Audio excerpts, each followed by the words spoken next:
Good evening. I call to order this regularly scheduled meeting of the Verona Township Council, Monday, December 18th, 2023, at 7:00 p.m. Madam Clerk, would you please call the roll? Councilwoman Holland, here. Sorry. Councilwoman McGrath, here. Councilman Roman, Here. Deputy Mayor McAvoy, Here. Mayor Tamboro, Here. Mayor present this evening are Township Attorney Brian Loya, Township Manager Joe Diarco, Deputy Township Manager Kevin O'Sullivan, and myself, Municipal Clerk Jennifer Kieran. Thank you, Madam Clerk. At this point, would you please read the Open Public Meetings Act compliance? The notice requirements of the Open Public Meetings Act have been satisfied with respect to this meeting of the Township Council. The meeting time and date were included in the public meeting notice, along with the public internet link and telephone call-in information. Said notice and the meeting is posted in the municipal building, sent to the official newspapers of the township, the Verona City Times, and the Star Ledger, at least 48 hours preceding the start time of this meeting. The agenda and handouts could be viewed online at veronanj.org/council meetings. A public comment period will be held in the orders listed on the meeting agenda. The instructions on how to comment will be provided at the appropriate. Thank you. Would everybody please join me for the pledge?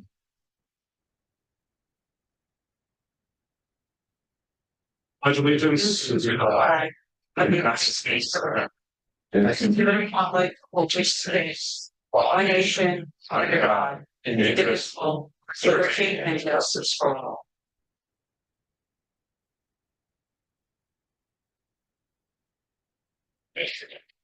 Our mayor's report, we'll start with Mr. Coltrane, our county liaison. Jay?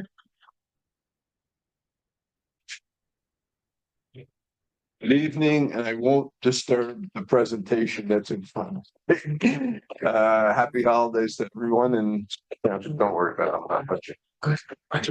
That's quite all right. This coming week, we have on Thursday, the 21st, our food distribution drive at Cody Arena. Get there early. There's 1,000 boxes of food plus 1,000 turkeys. And it's very, very good if you can use some food or needy people within the township or within the area. Please tell them. And I would get there early if possible.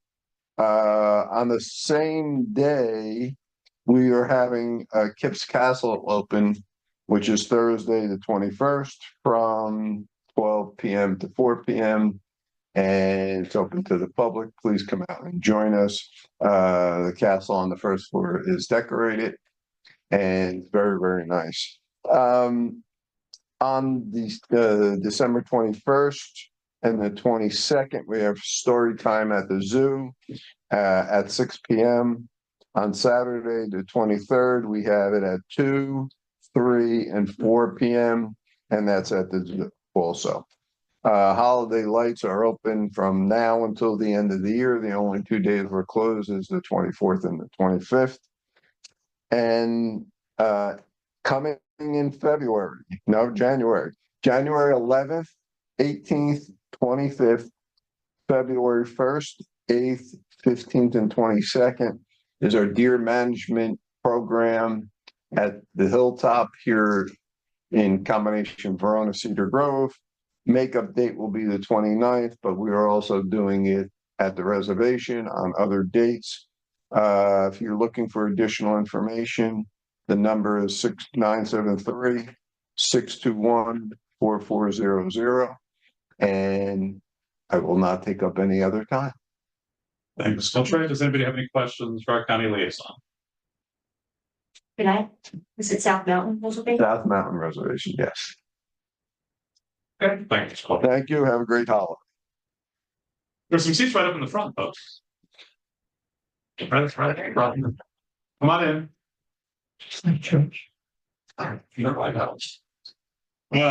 Okay, for our rest of the mayor's report, just a few items. First of all, we had a wonderful showing at our Hanukkah celebration. It was really wonderful to see both members of the Jewish community and supporters of that community present to celebrate the miracles that happened, that for which we commemorate. This special thank you to all our volunteers and our staff for putting that together. and to Rabbi Tobin, who, despite being a West Orange resident and member of the clergy, he is a real true friend of Verona and has offered wonderful guidance and support over the last 6 months, especially for me. The Women's Club of Verona did another wonderful job with a Share Your Light night. It was really fantastic. The Civic Center looked absolutely amazing, and I am pleased that we're able to share that and have neighborhood unity once again. My shout out to Sunset Avenue for having a 100% participation. It's one of my favorite nights of the year. Councilwoman McGrath and I attended the ribbon cutting for Main Street Cottage, which was great. If you're looking for some last minute Christmas gifts, stop on down to Main Street Cottage, and Christmas will help you there. Thank you to the Verona Fire Department and Rescue Squad for doing a wonderful Santa Day. Everybody posts on social media about how much they love it. It's one of great small town traditions. We have a lot in this month. So thank you for doing that and for collecting donations for the Holy Spirit Food Pantry. My dog Radar thanks you because we ran into the fire department a couple of times on our walk and got a treat each time. So he was very pleased with that. So thanks from Engine 14 for keeping him happy. I'd like to congratulate Verona resident Kevin Barry on his appointment to the Superior Court of Essex County. Kevin is a longtime resident and a very skilled attorney who will do a wonderful job. And he joins the long honor roll of members of the judiciary that live in our town. I'd like to thank the fire department and the rescue squad for responding not once, but 3 times to fires in the same location last week. That was very difficult to put out because they have a safe in the middle of the vacant building. They spent hours and hours at this location, all volunteer time. So thank you all for that. The Verona Environmental Commission met last week. They chose 2 junior commissioners this year. So congratulations to Cece Manis and Nia Filori for their junior commissioner appointments. They're both wonderful young women, and I look forward to them being there. The Environmental Commission also provided us a fantastic annual report that was incredibly detailed and very, very, very well written. It's really an exemplar for what all of our committees and boards can do. Finally, I'd like to wish everybody a Merry Christmas, a Happy New Year, and thanks to all those who are volunteering on Christmas Day, Christmas Eve, New Year's Day, all of our staff who work those days as well to keep us safe. And my final thank you is to the entire Verona Municipal staff team, led by Mr. Diarco and Mr. O'Sullivan, who have gotten so much done this year. It's unbelievable. 2023 has been an extraordinarily busy year, and they're still working. They're still working this week, and we're very, very, very lucky in Verona to have the municipal team that we do with all of our department heads and everybody. So thank you all, and that's my report. Mr. Thank you, Mayor. On my agenda items, a number of things are moving over to 2024 since it's rolling up to the end of the year. The West Essex 6 managers meetings that we started last year have a meeting on January 12th to continue to talk about interlocal services, shared services, and those that help each other out. Everett Field grant cycle is in for CDBG. The Rec Commission has filed its report, and we'll be reviewing everyone's report and providing those to the engineer. Tonight is the presentation of the Public Safety Complex. Also, a number of items are on Kevin O'Sullivan's agenda. Friends of the Verona Park 501c3. Steve Neal will be here on January 24th to close that up for you. I'll give you a status report where we are. It's in its final stage. I think you're at the banking stage, but we'll get that rolling. Relight and Fountain is a private project that is continuing. There will be modifications to the tree ordinance recommendations on the tree ordinance in January 24. We had discussed mid-year election changes, that's by ordinance, and the mayor and council will be discussing that again in the new year. That would bring in savings for the public information of approximately $50,000 every time that election happens. Business license ordinances will be up for discussion. We'll have those ready. The CDBG, Board of Commissioners met, the additional 200,000 was approved, and it's waiting for, I think the HUD final approval, and they'll have that in.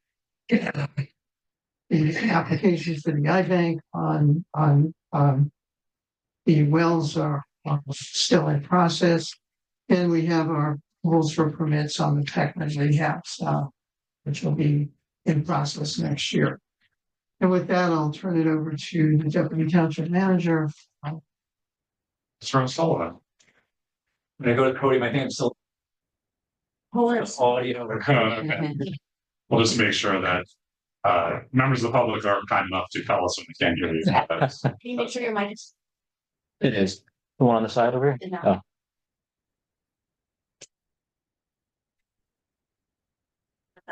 Okay. The first item on my report is continuing update on the water and sewer rate study. We did meet with New Gen Strategies again today. We are still targeting a completion of the rate study in January, so it can be presented to Mayor and Council in the new year. Folded into that discussion is the wastewater treatment plant assessment. We've been working with Boswell. They have their draft report on the needs, the capital needs, and the update, the upcoming assessments for the wastewater treatment plant. We're also working with our licensed operator to continue to streamline the processes down at the plant. Regarding the residential escrow fees and in the construction and zoning department, we are finalizing a new procedure which clearly delineates the checklists and provides greater clarity and transparency to all applicants that come through those departments. That is expected to be in place for the beginning of the new year. And we are also assessing the zoning fees of surrounding towns again for a recommendation to the mayor and council in the new year.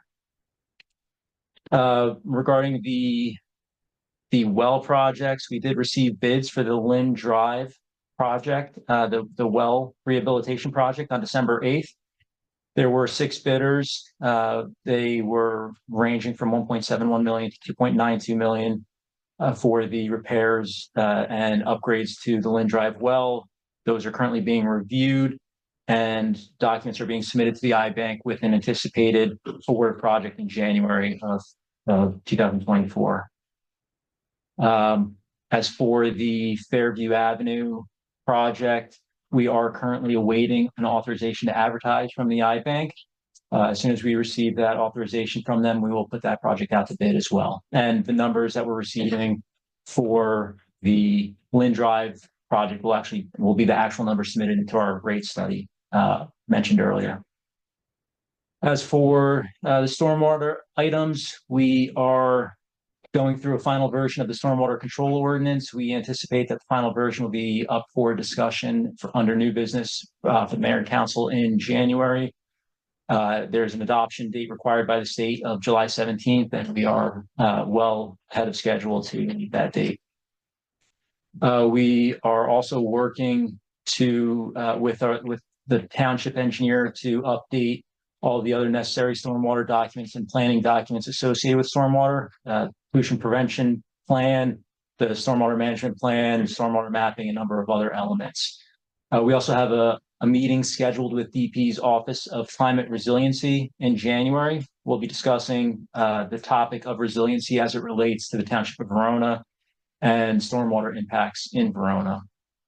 And again, I know the Township Manager did provide a brief update on the Peckman River Stabilization Project, so we are working towards permits and bid documents for that project as well. Parking meter rates, we will be ready to present to the mayor and council a full analysis and recommendations in January.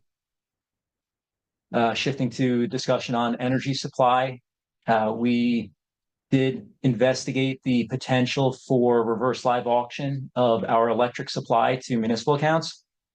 The result of that was an increased rate above what the supply rate is that's currently provided by PSE&G. So the current recommendation is to stay with the PSE&G supply and reevaluate in another 3 to 6 months and see if the supply market softens at that time. Similarly, Sustainable Energy Alliance, which is the mirror program, which offers residents a cleaner and cheaper energy option, is in the same cycle. They've identified and had the same results. They are looking to rebid in early 2024, again, hoping that the supply market for the residential market softens as well. We are also applying with the BPU to perform a local government energy audit. It's a zero cost audit. There's no obligations to it at the end of it, but it does provide a list of recommended projects which provide energy efficiency, and it provides a breakdown of the return on investment. We are also investigating potential for solar projects on town-owned property and facilities. We're still early on in those discussions, so we'll have more to discuss on those in the new year. As reported at the last meeting, we have received bids for the community center playground and the ADA bathrooms. There are some funding pieces that we're pulling together between the reprogramming money from CDBG. We'll coordinate all the finances and award a project in January of the new year. There's a more detailed breakdown provided with the council if has any questions on that. And then the last item on my report is just a number of the different grant programs and applications that we are currently working through. There's applications through the New Jersey Economic Development Authority.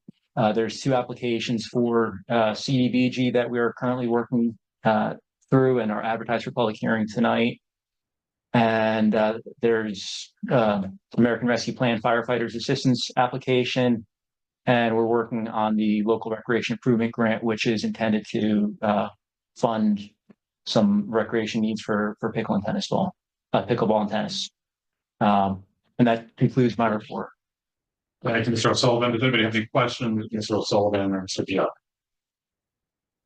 One quick question. I don't know if for the Lynn Drive well bid award, you said it was on 124. Do we have a time frame after that we might start and completion? I believe it's an 8-month construction window on that project. The materials and supply, there's not a long lead time for that. So we do think that the 8-month construction window is reasonable. So once we award the project, we will get contract documents executed. We'll hold a pre-construction meeting, and the anticipation is that it should be completed by the fall of next year. Thanks. When we went into this, we were kind of warned that there would be very long lead times on particularly the canister or the vessels for filtration.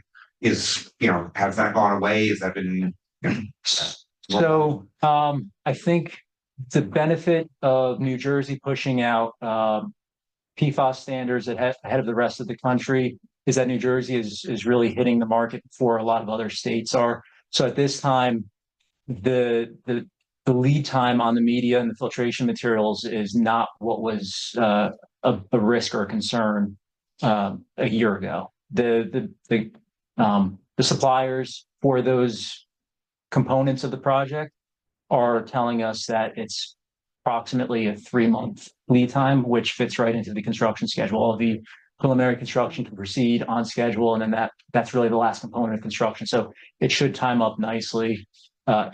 Fast forward maybe 2 years from now, when the EPA has additional adopted guidelines or rules, we might see a different story. But we're fortunate to be hitting the project at this time. good news? Thank you. Thank you, Mr. Sullivan. Thank you, Mr. Diop. Public hearing on community development block grant. Madam Clerk.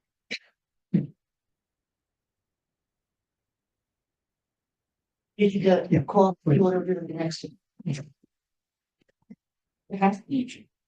I can just present that. This is what I had referenced was that we had 2 applications that we are preparing for CDBG 2024 funding year.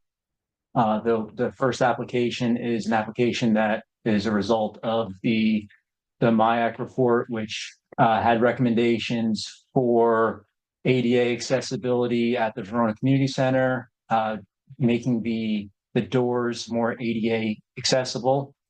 Same thing for the Verona Town Hall. And there was also recommendations in that report for some additional ADA walkways at the Verona Community Pool. The application is being finalized this week to be submitted to CDBG. One of the requirements of these applications is to hold 2 public hearings to communicate to the public what the intentions of the project are and to garner questions or comments. This is the first hearing. The second hearing, which was also noticed in the same noticing, is scheduled for January 8th. But that first project, again, is for making the high traffic areas at the Verona Community Center, Town Hall, and the Verona Community Pool ADA compliant. That's project 1, application 1. Project 2 and application 2 is the funding request for Everett Field. There are a number of ADA elements that are associated with that current concept plan and design. It includes ADA parking spaces, an ADA compliant walking path around the perimeter of the field. It includes ADA compliant bleachers, ADA compliant restrooms. There's a number of elements of that project that we are submitting in our application to CDBG. And as we're receiving the comments from all the different committees and we're working towards a final design plan, I think all of those elements are common elements that will still remain in the project and is in its final version of the project, no matter what the changes are. Remember the council any questions? I do. Go ahead, Council. Does this include this 2.4 estimate, the playground as well, or is that separate? So the playground is intended to be submitted to the NJDP Green Acres. They have a separate funding program for inclusionary playgrounds. Okay. So that will be its own funding application, which will be the next focus and will be submitted sometime likely in January. So the 2.4 is really just for the entire baseball field complex improvements. It does, I think it excludes the field itself, but it has the walkways, the retaining walls to make the walkways ADA compliant, it has the parking lot to get into the field, into the ADA compliant spaces, has the bleachers and has the restrooms. Okay, thank you. Mayor, if I may. Yes. You know, when your projects are designed, after they're designed and put together and we get comments from your various committees, then the staff and the grant firm look at those projects to see what grants are available, what we put to reduce the costs locally and cover some of the costs in the projects. This was one of the projects that the entire team got together with the grant firm to assess the project that way. And you'll see that going forward in a lot of projects. Thank you.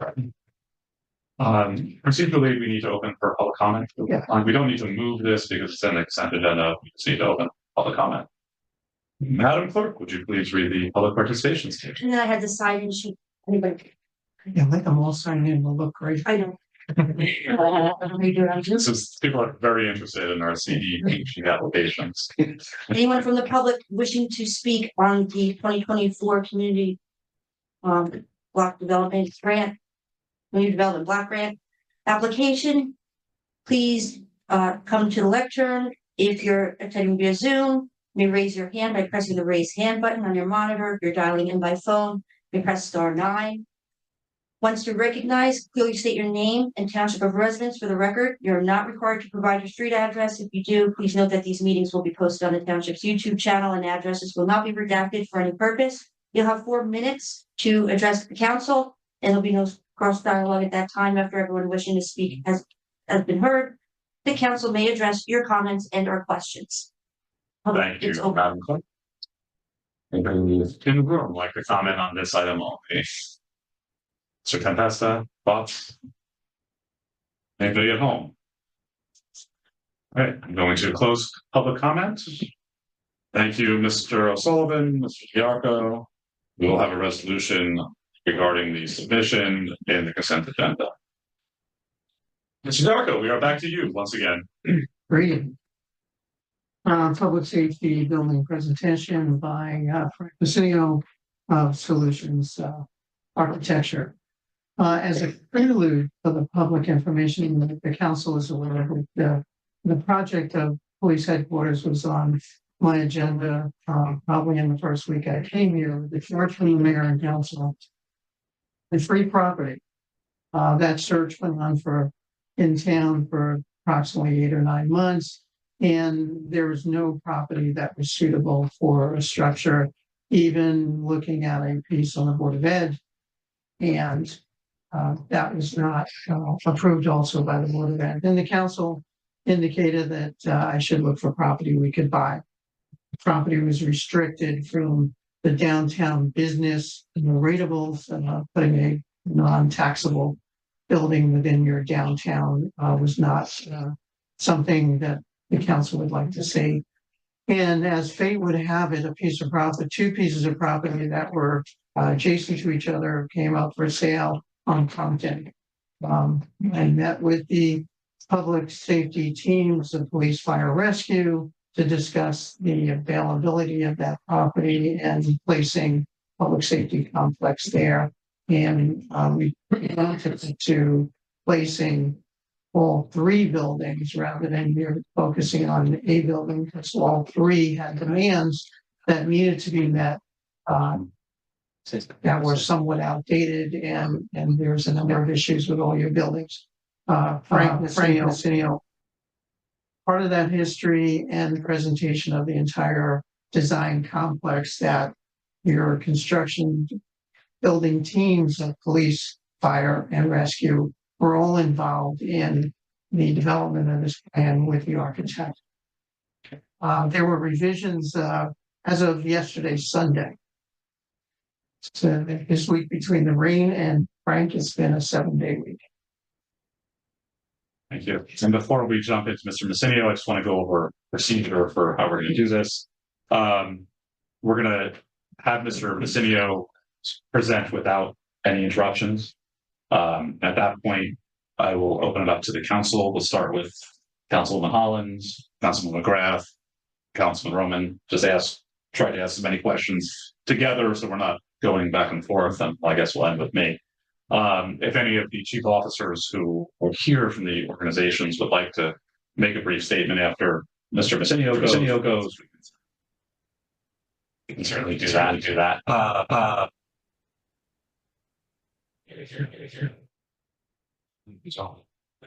I say politicians want to hear themselves talk, but I really don't want to right now. So anyway, we'll go in that direction just to make things efficient. And if any of the chief officers actually go after we ask Mr. Messinio any questions, that's fine. And of course, we would love to, I'm sure, ask you some questions as well. At that point, we'll open for public comment. Sorry. On this item only, just because it's a big item, we'll have some public comment at that point. And then the council will be considering a motion to go into executive session. There are parts of the proposal that, in order to make sure the town is not at a disadvantage during the bidding process, but the township manager and the township attorney have recommended that we discuss in closed session. We will go into a brief closed session at that point in order to discuss some of those items, so that if we have any questions from Mr. Messinio or there's anything we would like to bring back to the public, we can do it at that point. Any questions on that from anybody? Messinio? Oh, go ahead, Deputy Mayor. As far as plans go for this is the original. I mean, this is the first time that anyone's seeing them outside of council. And a week ago, I think it was a week ago, we had a run through with representatives of police, fire, and rescue. They have seen plans off and on. Some of the final tweaking that Frank did over the weekend and on Sunday, he'll go over that with the staff, but the physical facility, the pieces of the facility are exactly what everyone has seen in that pre-final stage, the tweaking that was done. But I just want to make it clear, when you say everyone, police, fire, rescue. Exactly. teams. We're not Yeah. talking about the public, you know, these are documents that are This is the first, people were asking for. To this see. is the first public Yep. review because they get the entire council together. It's a public meeting and the public will see it at the same time. And then we discussed with Frank, if I may, Frank, I'll discuss with Frank, the pieces being placed on, being prepared to be placed on the website so that it'd be more public review and more disclosure of what the structure actually is. I've also asked the three teams, police, fire, and rescue, just so they have a spokesman for each of the teams representing their departments, so that we facilitate your night. It was cautioned at the last meeting not to finish up at 3 a.m. Okay. Thank you for that, Mr. Yes. Davis. We still have time left. Mr. Messinio. Well, thank you. I'm going to try to do this without having echo, but let's see what happens.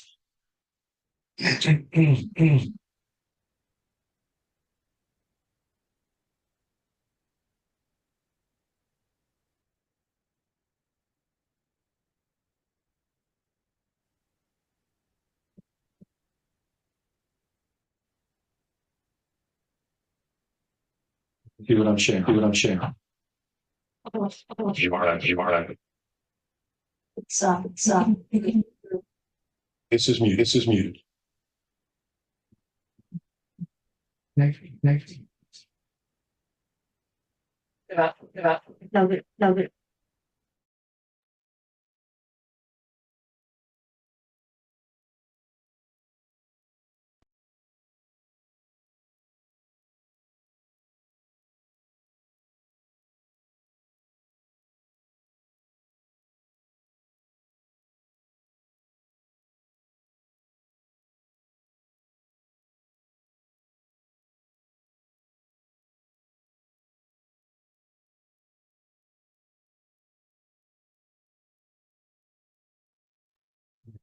Sing out.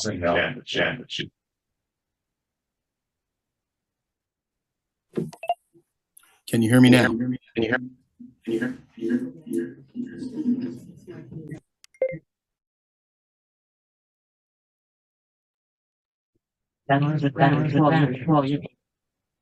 No.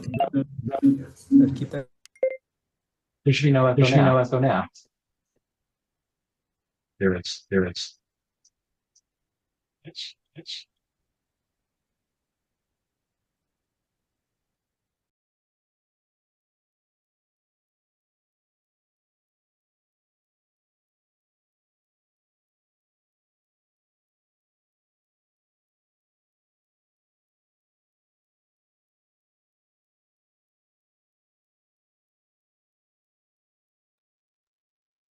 Right again. Can I be heard now? Be heard now? If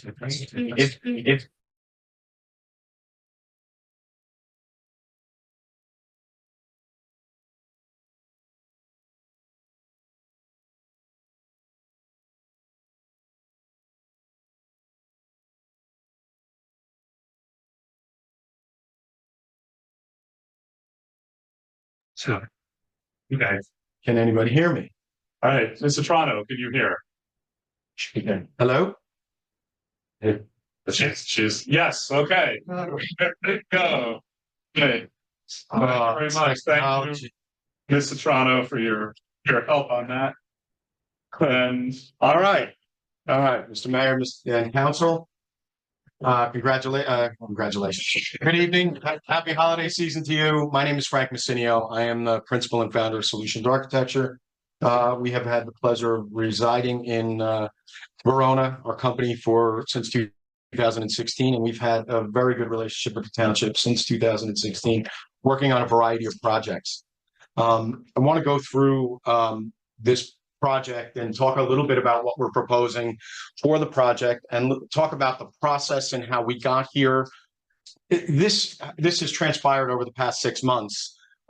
This initial or this current process has occurred over the last 6 months, but this process has been around for far longer, and you're going to see that tonight.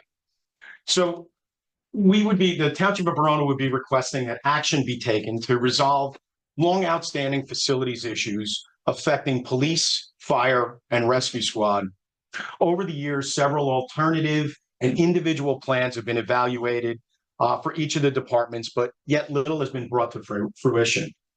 The intent here and the proposed plan would entail the establishment of a unified solution that seamlessly integrates police, fire, and rescue departments into a singular public safety complex. This consolidation not only facilitates the sharing of program spaces and services, but also serves as a strategic measure to control costs effectively. How did we get here? Since 2015, Solutions Architecture has worked with the township to explore potential improvements to the police department. The need has been here for some time. In July of 2018, we were asked to review the rescue squad and prepare a qualifications package to potentially come on board and assist with renovations. In November of 2020, we were asked to review Fire Company Number 2's firehouse and prepare a concept and budget for facility. Unfortunately, in each of these endeavors, budgetary concerns sidelined the efforts. But this process has gone on before, and it's gone on longer. The township has been exploring properties for over 20 locations, including township-owned, county-owned, Board of Education-owned, and private facilities with little success. And they're looking for properties to be able to either relocate, build additions, consolidate, and it's very difficult, obviously, finding property. In April of 2023, Solutions Architecture was commissioned to evaluate in greater detail several properties around town with the prospect of placing either the police department, a potentially consolidated public safety complex, and those sites included 820 Bloomfield Avenue. It was former Nature's Corner Nursery. This is a 22,000 square foot irregular site, including partial street, including taking over the partial street. It has ingress-egress challenges. It requires street closure and reconfiguration, and it's proven to be inadequate site shape for any of the three departments. We looked at 318 Bloomfield Ave, which is Henry's plus Verona aluminum, which is about 36,200 square feet. It's an irregular site. It's bordered on Church Street. It's inadequate size for the police department or a consolidated safety complex, along with the necessary parking. We looked at Lakeside Ave, the OLL parking lot, which happens to be bigger. It's 41,800 square feet. It's a regular site. It does have a significant grade difference on the entrance. Walking in makes it more difficult for longer vehicles to get up the hill. And there's a retaining wall at the back of the property. But when you see, you're going to see that it's inadequate parking site for all three buildings and could potentially house one, but it's without the parking and all the other functions necessary. We looked at 217, 225 Pompton Ave. This is a large site, 118,000 square feet. It's a relatively regular site. It's a little narrow. It's significant grade change from the front to back. There's about 91,000 square foot of usable space, and it can fit a consolidated public safety complex as well as additional parking. There's about 27,000 square feet at the rear of the property that can be used as a green site. So to show you what we're talking about, when we looked at 820 Bloomfield Avenue, that's the site that you see here. It's a triangular shape that looks like a knife blade. That's taking over part of the street, and it's you can see the outline that you see in blue, orange, and red would be relative program size for the police, fire, and safety buildings, and rescue buildings. So relatively, neither any of the three would fit on that site. The site to the next site would be the Henry's Verona aluminum site. That's the yellow dashed outline that you see. And again, looking at the relative program sizes of police, fire, and rescue, it's very difficult to fit a building on that site, as well as the related parking and ingress, egress drives, etc. The OLL parking lot, again, the yellow rectangular shape, yellow dotted line, again, would be very hard pressed to fit one or more of those facilities, as well as the related parking. You can see the relative size of parking that's been planned. And then The subject site, which is what we're looking at here, this is showing how the relatively new programming that was prepared fits on the site with adequate parking and allows for a consolidated facility on that property. So how did we get here? Continuing along, solutions architecture. Whoa. Solutions architecture has met with the township administration, police, fire, and rescue chiefs, as well as key personnel to explore their deficiencies, their needs, and potential improvements to each of the departments. Over the course of multiple meetings held at our office over the last 6 months, numerous concepts were explored and revised, all at the aim of gaining consensus and compromise from the 3 departments on a facility that would meet their needs, yet all for the consolidation of shared services. While nothing herein is set in stone, the concepts have been reviewed and approved by the memberships of each of the police, fire, and rescue squad. So let's talk about a little bit about the need. And we're going to start with the PD, and we're going to go through the other agencies as well. As you all know, the police department is currently situated in this building. It occupies about 4,000 square feet on various floors, main floor, lower level basement, as well as this level. In spite of that, the 4,000 square feet for a police department of this size is grossly inadequate in terms of square footage. The department lacks the adequate program space to allow it to be efficient and safe for the officers, for the public. It also lacks gender compliance protocols. Female officers need to come upstairs and use the tax office. There's not enough facilities to accommodate a department of this size. So let's talk a little bit about history, because I think it's relevant here. Dating as far back to 1978, the borough's comprehensive master plan called out that the police and borough facilities are presently inadequate, and it would be desirable to relocate the police department in other facilities. 1978. In the 80s, it was discussed publicly, and the quote from the leadership was that they would work with the police department in developing a cost-effective plan for upgrading the police headquarters. In 1981, it was stated that the facilities rank among the worst in the county. They're inefficient, overcrowded. They're poor working conditions under which Verona's finest must labor, and has a detrimental effect on morale and effectiveness. In 1983, it said that our facility has serious limitations. In 1984, there was a move which attempted to provide additional space, where the Detective Bureau was relocated to the basement, the lower level. There was a news article on it. In 1986, 2 years later, it was again front news page that a public safety facility proposal was being studied. In 1998, we had the construction of the community center and new firehouse. The relocation of the fire department from this building allowed police department to move dispatch and detective bureau into its present location.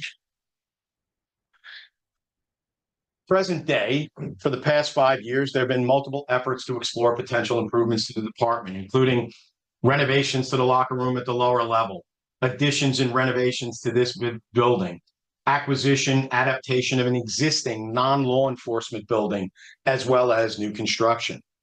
It's clear from all of our evaluations that the police building in its present condition falls short of meeting some very basic requirements, not only ours, but of the police facilities planning guidelines that were prepared by the International Association of Chiefs of Police, nor does it meet the requirements of the Department of Corrections. At some point, there's only so much that can be done before DOC will mandate that something has to be done in order to bring the entire facility up to current standards. Commonly, most existing facilities tend to fail on criteria of inadequate space. Even if this facility right here was gut renovated, top to bottom, renovated completely, it would still lack the necessary square footage to provide those program elements. What are they? A true sally port, a secure detainee entrance. We don't have that here. Separation of detainee and staff, or detainee and public. We don't have that here either. Safety, security, risk. Confidential interview rooms, a secured prisoner processing, holding, and or cell block area. Adequate space for department briefings or roll call, you'll see in a moment. Adequate space for an emergency operations center. We just had a major storm with a lot going on. Not one place where you can bring together all departments in one location and talk about how to manage what's going on. Adequate report or administrative writing areas, no training areas or adequate locker rooms, no adequate space for future growth. If the department continues on its present trajectory, you're going to be even more crowded than you presently are. Given the lack of these program spaces, you're losing out on opportunity. You're losing out on opportunities to take advantage of revenue producing or operational savings aspects that would be possible with a new facility. Shared fee-based services, potential regional meetings, potential training conferences. If you host a training, you have the ability to get up to 15 officers or any number of officers free. That saves you money on paying for officers to attend training somewhere else. Shared use of a virtual firing range, shared use potential for regional or local shared dispatch center. These are things that bring money into the township. Potential shared emergency operations command center. So dispatch is a big thing these days. Everybody's looking at how they'll manage dispatch and what they're going to do. The opportunity exists if you have the space to handle it. So let's look at some of the existing conditions of the police department. I'm just going to zoom in on these pictures. So this is dispatch. There's certainly inadequate space in that area. Gear storage and, everything is just sitting in various locations, not secure, not adequately stored, inefficient and inefficient workspaces, not enough space for desks, a lot of wasted layout space. Office crowding, no privacy for, secure calls, inadequate work areas, insufficient. So this is a department briefing. This is, there's inadequate space. They're grouped around, a column in between the middle of the room. So they're making use of the space as best they can, but the space is inadequate for what needs to be done. More inadequate work areas. Processing, no separation of the detainee getting into the building. No dedicated area for processing. Alcatest is in the same room as detainee processing. So, there are big questions and legal concerns about throwing off results of testing. Deteriorated building conditions. They're major leaking downstairs in what was an evidence storage room. Inadequate lunch break room. They're currently using the same room that they use for groups, office, domestic violence interviews. All in the same room. They're working in a space that serves as lunchroom, roll call. It has multiple uses, but it's not what it's intended to be. Inadequate, non-secure weapon storage, no dedicated storage. Everything's mixed together. Inadequate storage areas. Insufficient locker room spaces. The locker room space downstairs is 6'10" tall. You have some officers that are pretty large. Down there, and there's many of them within the same space. Inadequate locker room facilities for the female officers, as well as inefficient building and office layout space. So that's the police department. That's, an image is worth 1,000 words, and it tells the story. So now let's move to the fire department. In looking at the existing fire company number 2, it occupies about 5,500 square feet in its own facility on Bloomfield Avenue. It too lacks adequate program space. It lacks adequate clearances for apparatus, which you're going to see. It lacks efficiency and safety protocols, and the building itself is severely deteriorating. So talk a little bit about the history. In 1922, a wooden one-bay firehouse was built on its present location to house a one-hose tender. In 1926, a second bay was added, and this housed the rescue truck. In 1949, there was a fire that destroyed the firehouse. In the early 60s, a third bay was added to the building was resurrected with two bays. And in the early 60s, a third bay was added for an additional apparatus. In 1982, which doesn't seem like it's that long ago, but it's 40 years ago, fire station was renovated to allow for heaviest apparatus and addition of a ladder truck. The front of the building was modified, new concrete floor was added, the furnace and the boiler were replaced, and a new 3-inch water line was run into the building. In 2016, a study was conducted and explored renovations, additions, and the construction of a new firehouse on the existing site. This building is 74 years old and is presently not OSHA compliant with present day standards. The apparatus bay is 50 feet, the ladder truck is 48 feet long. And the platform to the ladder is supposed to have an 1.5 inches of clearance from the garage doors, which leaves about 6 inches from the back wall of the bay. There's no room for gear racks behind the ladder truck, so all the gear racks are set on the driver's side wall, which creates a safety issue when 4 or 5 members are mustering and donning gear for a call. Overhead doors are only 12 feet high. You'll see a photo that shows that leaves only inches to clear for the ladder truck to come through. They're inadequate parking spaces for the facility. The company may have as many as 28 members, and yet there's only 11 parking spaces in the area. The facility's issues are many. Major roofing and flashing issues have allowed water infiltration into this building for years. It's caused facade separation, exterior wall, window, and door issues, cracking, stucco, plaster, and damage. Major structural issues of the building due to settling. It's hypothesized that this building was built on organic fill. After the building burnt down in 1949, they built it on that organic fill, and now it's causing major settling issues. Floor tiles are popping, wood floors are warping, window frames of the meeting room and the basement are rotted and leaking. There was another flood in the basement today. Steel lintels are rusted and bowing.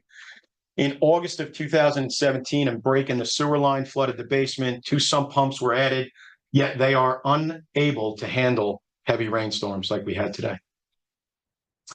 Air conditioning unit on the roof is irreparable. Building and Grounds had a company come look at it, and they estimated it would be $15,000 to replace. The heating system was overhauled in 2020, but the boiler that was installed in the 70s was never replaced in spite of extensive repairs. It too needs replacement. Major plumbing leaks throughout the facility, sediment in the system. The apparatus bay floor drains don't appear to have any oil separator. The basement entry stairwell floods during heavy rain. The basement door is deteriorated and won't open, presently causing a safety problem. And these are just some images of what's going on the exterior with the water damage, the stucco and the rusted lintels, major cracking. This is a wall that you can see daylight through from the inside. Structural settlement and cracking continues. Here's an image of the front facade of the building, which is peeling away from the front, again, due to moisture damage, framing damage, and settling. Structural damage as well. Ceiling damage is causing plaster to fall on radio equipment, water to drip on radio equipment. A lot of issues going on. More pictures of water damage. You can see plaster just peeling off the walls. And this is around equipment. Antiquated 1970s mechanical systems. Water damage. Water's coming through the floors and going into electrical boxes. Recurrent basement flooding, as well as continued damage to the ceilings. Let's talk a little bit about clearances. There's so many conditions of this, it really has its own slide. Typically required for a fire department between apparatus is a 6-foot clearance bay. Here we have less than a 6-foot aisle, so that when 2 doors are opened at the same time, they hit. When they're laying out gear and hose, getting ready to prep the trucks, if someone's in one of the boxes, you can't get by, you can't walk over it. It's less than six foot of aisle space. If you look at the top of where the ladder truck enters the building, you're talking at mere inches for that to get into the building. Here's another example of how high that is, right next to the garage bay door. There's 30 inches of clearance between the gear racks that are stored and the back of the apparatus. There's a mere 6 inches of storage between the wall and the back of the apparatus. So that's the fire department's need. Talk a little bit about the rescue squad.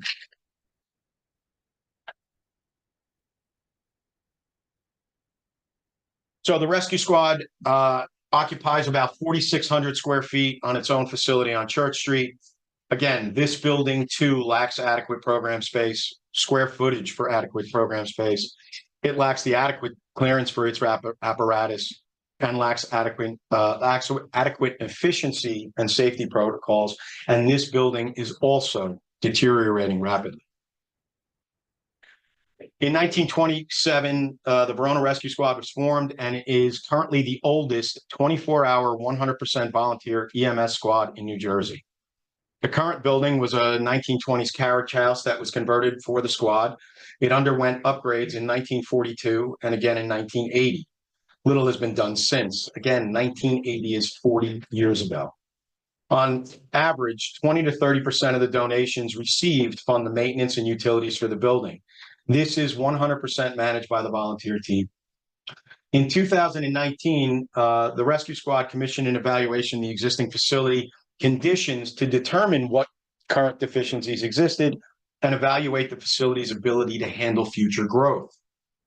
The report determined that the existing facility lacks some very essential building program elements and operationally is very inefficient.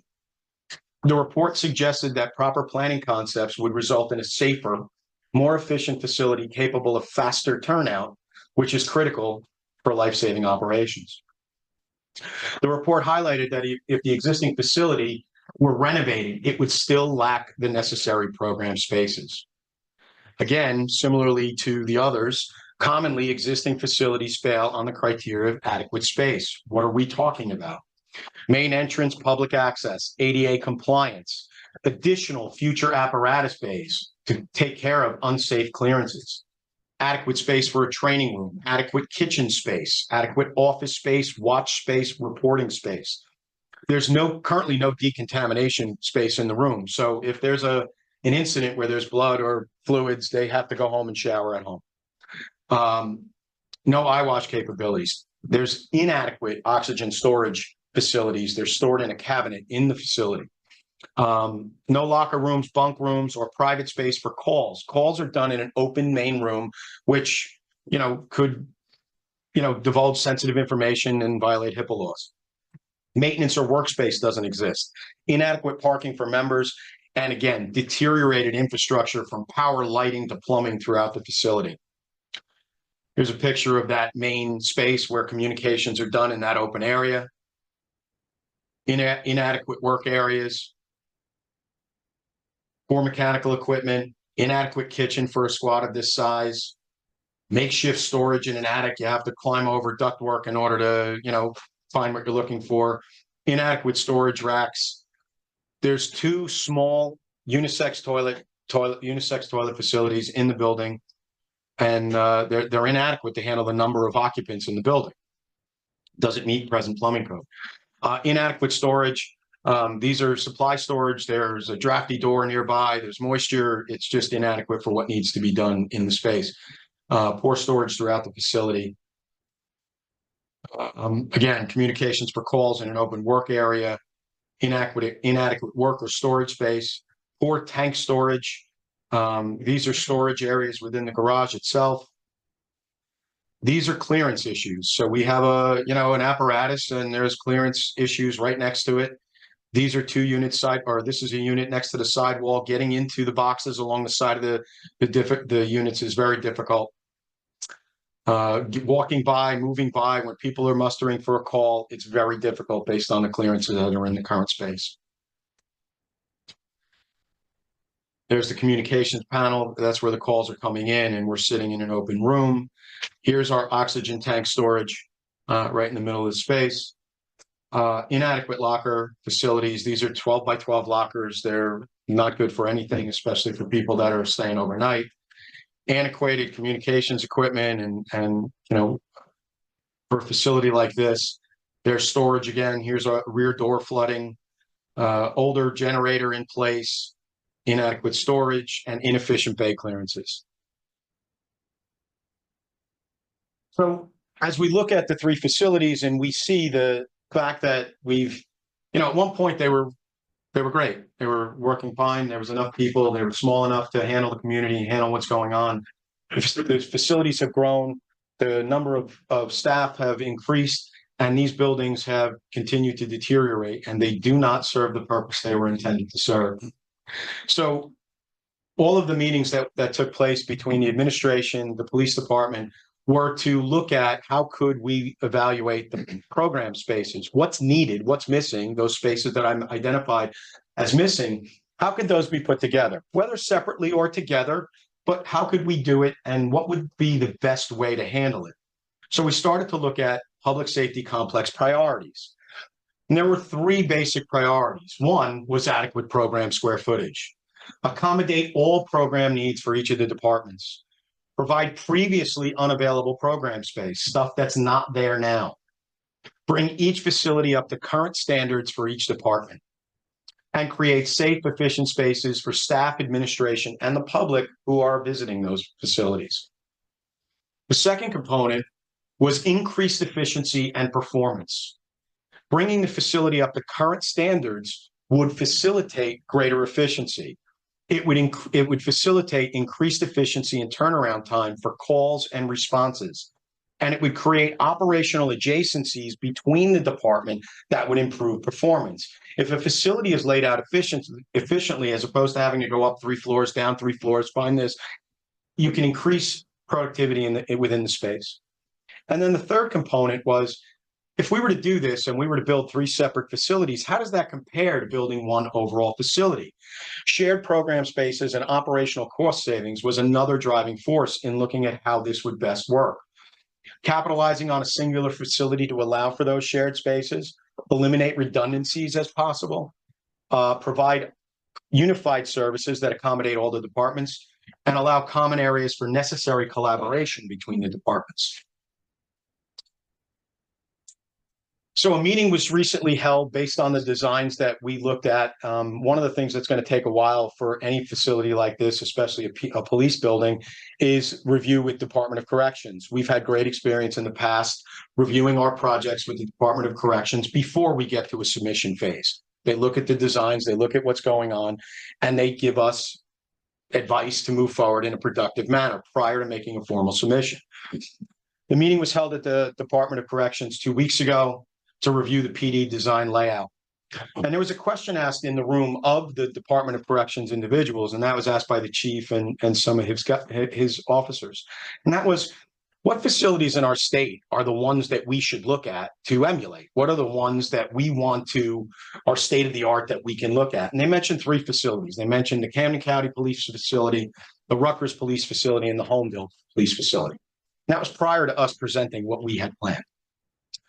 So we presented what we had planned, and after our presentation of the complex, the DOC concluded that the submission would accommodate all our program needs, would provide previously unavailable program space, would bring the facility up to program standards and Department of Corrections standards, and create safe and efficient spaces for staff, public, and administration. On a side note, at the end, they said if this facility was built, the facility would become the model by which all others are measured, because it met the needs of not only the police, but they looked at the fire and the rescue squad as well. So let's talk a little bit about what this concept is. So the site that we talked about before is over on Pompton Ave. It was the acquired property 217-225. It's about 91,000 square feet. What you're looking at is a proposed 2-story public safety complex emergency services building on that property with parking, fire bays, police bays, and rescue bays. And it occupies 35,000 square foot footprint on the site with additional parking behind. On the first floor, we have a 35,000 square foot footprint. The colors that you see on the screen, blue is police, orange is rescue, and the reddish color is fire. We'll walk through very quickly to show you the building and the components in the building, and to show you how it differs from what exists today. So the main entrance to the facility is through a lobby here. As we walk into the lobby, there's a dispatch and a greeter from police dispatch. On the right, there's an interview or complaint room public records, a public toilet. Directly in front is a courtyard. So I'm going to zoom in at this point. As we go into police, we have a large dispatch room. There is a ready room with access to the sally port. There's an armory for lockup, weapons lockup, maintenance, and munition storage. That has a two-way pass-through. So as officers are going to their vehicles, they have the ability to pick up cleaned weapons, drop off weapons to be cleaned, so that the armory is directly accessible from that location. The ready room has workstations that are standing tall, height 42-inch high, so that the officers can come in, take notes, look at what their plans are for the day. There's a series of storage cabinets around the perimeter for supplies and things that they can reload the vehicles with. As we go into the sally port, this is a true sally port now, something that currently doesn't exist. There are space for 9 vehicles. There's a dedicated spot for the secure vestibule. It's a gated sally port, so there'll be a garage door opener. It'll be either on a fob or on an infrared tag on the vehicles. Dispatch would also have access to be able to let someone in or close the door as necessary. The door would also be on an interlock. No other doors would open or close until that door closes. So it would meet all the safety protocols that it's required to have. There is a secure vestibule that one would take a detainee and be able to enter into the processing area. Also off of the sally port would be patrol storage, signs, flares, items that they might need in their vehicle. As we enter processing, there is a dedicated processing space, sink, cabinets, fingerprint ID, photo wall. There is an officer's desk. There is visual access into the sally port. The cell block rather. The cell block is broken down into 2 cells, an adult cell and a holding cell. And then there is a 3rd cell that's around the corner, separated from the other 2 for females and juveniles, so that there is separation, safety and separation between the cell block and the holding. There's a janitor's closet. There are gun lockers, weapons lockers outside the door. There are personal articles lockers for the detainees coming in. There is a separate room for the Alka-Test and testing that's being done for someone being brought in for DUI. This way, it is a separate room. It is exhausted and it meets the requirements of the testing. And there is a separate toilet in this area. No one has to be brought outside of this area. A police officer doesn't have to go outside of this area who's working in this area to go out into the rest of the building. There are toilets in each of the cells, so any detainee that needs to use a facility can. There is an interview room, and there is a monitoring room just outside that interview room that if someone's in there for an interview being questioned, you'll be able to record, visually see what's going on, and be able to conduct that process as need be. This is considered a hard area. The construction of this area is superior to construction elsewhere because of the fact that it's for detainees. As we get into the facility itself, as we walk through this door from the sally port, if we were coming in, if there were evidence, there's a temporary evidence room where evidence could be packed, tagged, and then brought across the hallway through a double cabinet that could be stored until the evidence officer can process and put it in the mobile storage units that are available to them. There's a safe, there are gun storage racks, there is cabinetry and work tables for any evidence processing that needs to be done. The patrol captain's office is located off of the adjacent to the evidence room in the sally port. There's a lot of meetings taking place in there. The room is large enough to conduct not only his functions, but other functions in conference. Adjacent to that is a kitchen and lounge seating for up to 30 officers. It's a full kitchen. It has the ability to handle the squad as opposed to them eating in various locations throughout the facility. Adjacent to that is a disorderly equipment or riot gear control closet for larger storage, big racks associated with it. As we come down the hallway, past the evidence room, there is a patrol reporting sergeant's room as well as school resource officer. So it's an area where multiple people can come in off of shift, do their reports, get everything done efficiently and done. There is a patrol division lieutenant's office, and that's directly adjacent to dispatch. There is visual access to all three of those spaces from one to the other, which was something that was requested. As we get down to the lower end, we have a stair that takes us up to the second floor. We have a men's toilet and a female toilet. We also have a janitor's closet for use of taking care of what's going on. As someone comes in through the lobby, if it's determined that they're filing a complaint, they can come into the report room, private report room, they can file a complaint and they can be on their way. If that person needs to come into the police department and into the facility, let's say it's a domestic violence interview, they would come into the facility and there's a soft interview room here.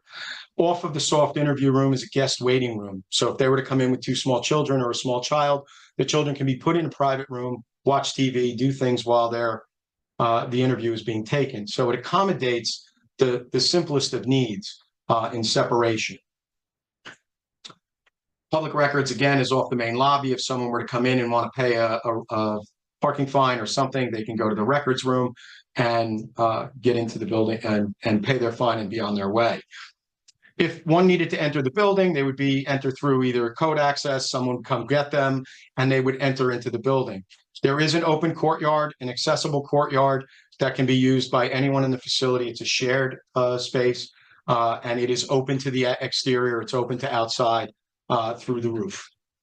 As you enter the facility, there's one last PD space we'll talk about, and that is a small corridor to an evidence processing bay for vehicles. Right now, many of the vehicles that are being processed are down at maintenance or down at DPW. It's not a very controlled situation. This building, this would be conditioned. It would be a conditioned space, so you can save any of the evidence on vehicles. It's not exposed to the elements. It's inside. There's a workbench. There would be storage and processing equipment for them to be able to process vehicles. It also doubles as a vehicle maintenance bay. So if they did need to work on one of the cruisers at any given time, they could bring it into there as well when not occupied by an evidence vehicle and be able to work on it from that perspective. Police department. As we get into the next group is rescue. So the rescue squad, we'll start with the bay. The rescue squad now has a large enough bay. As you can see from the images, there are 6-foot clearance around every vehicle. There is 8-foot clearances on the sidewalls, but there are gear racks which take up 18 inches. So it's more than 6 inches on the side. This facilitates people being able to muster and get ready for calls and still load vehicles and still be able to walk by as they're going. Off of the bay is a medical equipment storage room. This is where all of the supplies ready for the vehicles will be. There is a double-sided cabinet where they could come in, pick what they need, put it in the cabinets, go outside to the vehicle, and then pull from what they've already put out. So it's very efficient. It's tied to the space. It's right there. There's also a standby storage room off of the bay. It's more of a miscellaneous storage room for the department. There's a workbench at the back of the bay, which would have compressed air. It would have the ability to clean and work on pieces of equipment or whatever they needed to do. There's an area that can be done. Above all of these bays will have compressed air, power, and they will have the ability to charge the vehicles at any given time. They'll be directly over each heater, drop down electric, drop down compressed air within the facility. Gear racks and storage racks along the side of each bay, properly storing all of their equipment. Also off of the apparatus bay is the ready room for rescue squad. There's adequate storage. There's areas for them to await the calls and do what needs to be, and there's direct access into the facility.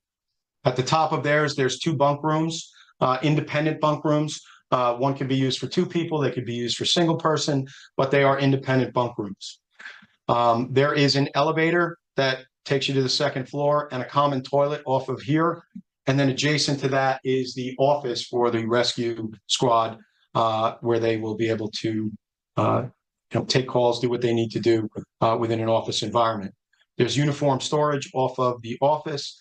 And then adjacent to that are 2 locker rooms, showers, capable of holding 30 lockers each, male, female, adequate toilet facilities for the department. There's another stair going up to the 2nd floor, and then we have the quiet room for the rescue department.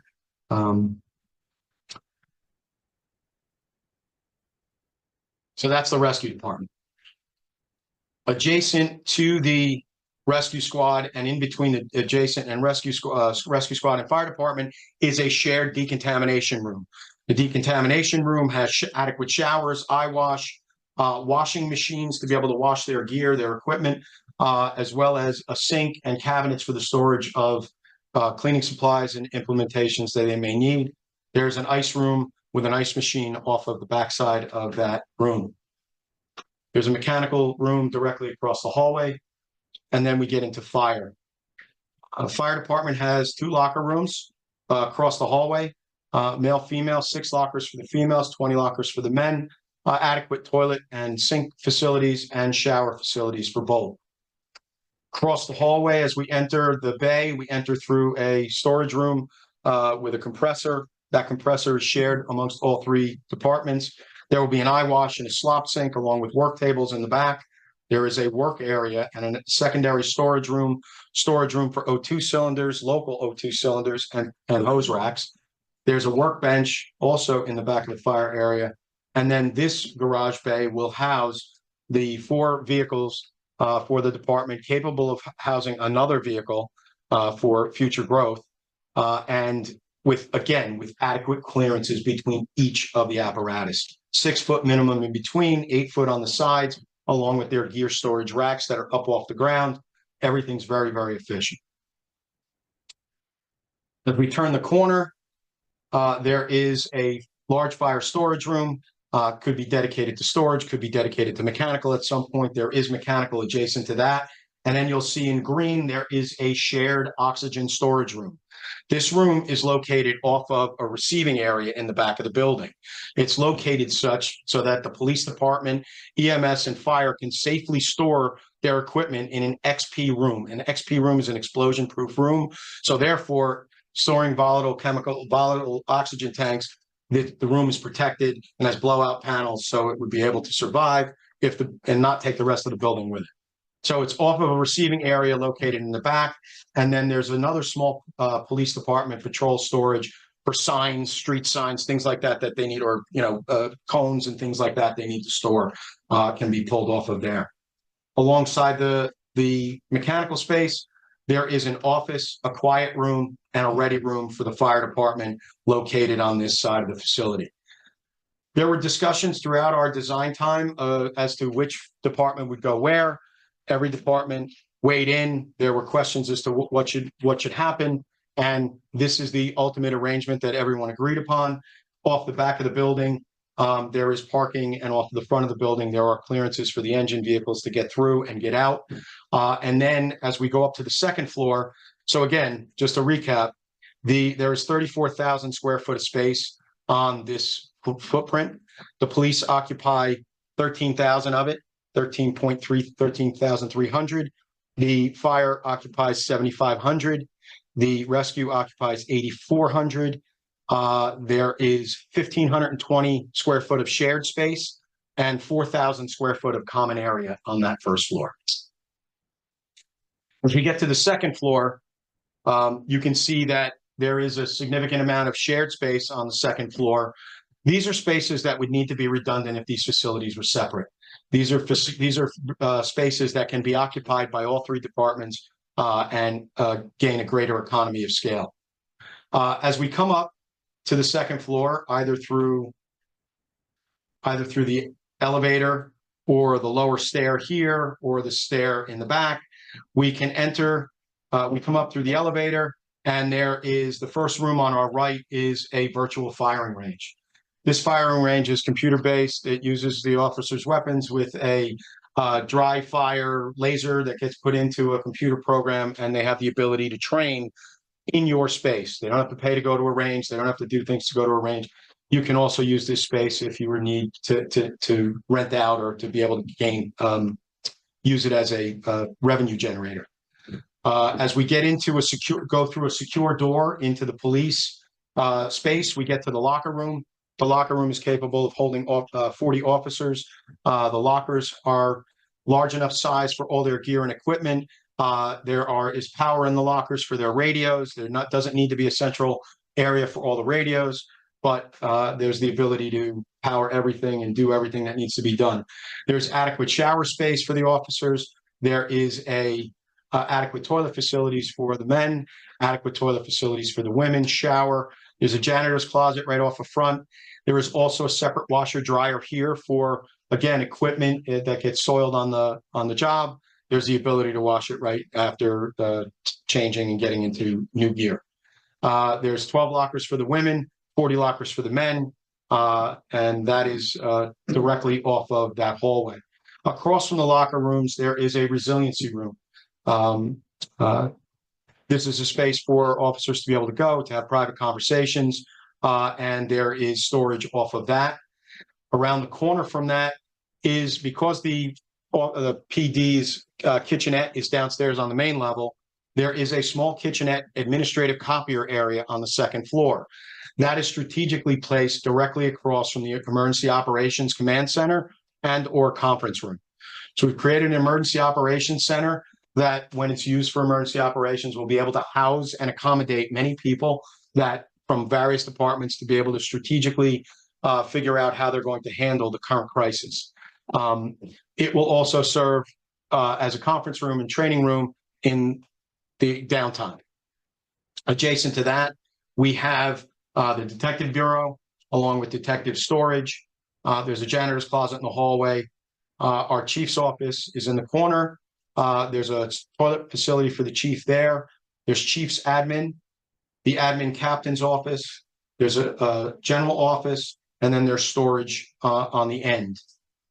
As we get below the kitchenette and the resiliency room, we have a large communications room capable of housing communications for all the facility, not just police, but fire and safety as well. There are racks of wiring and equipment. Everything will come back to this central location.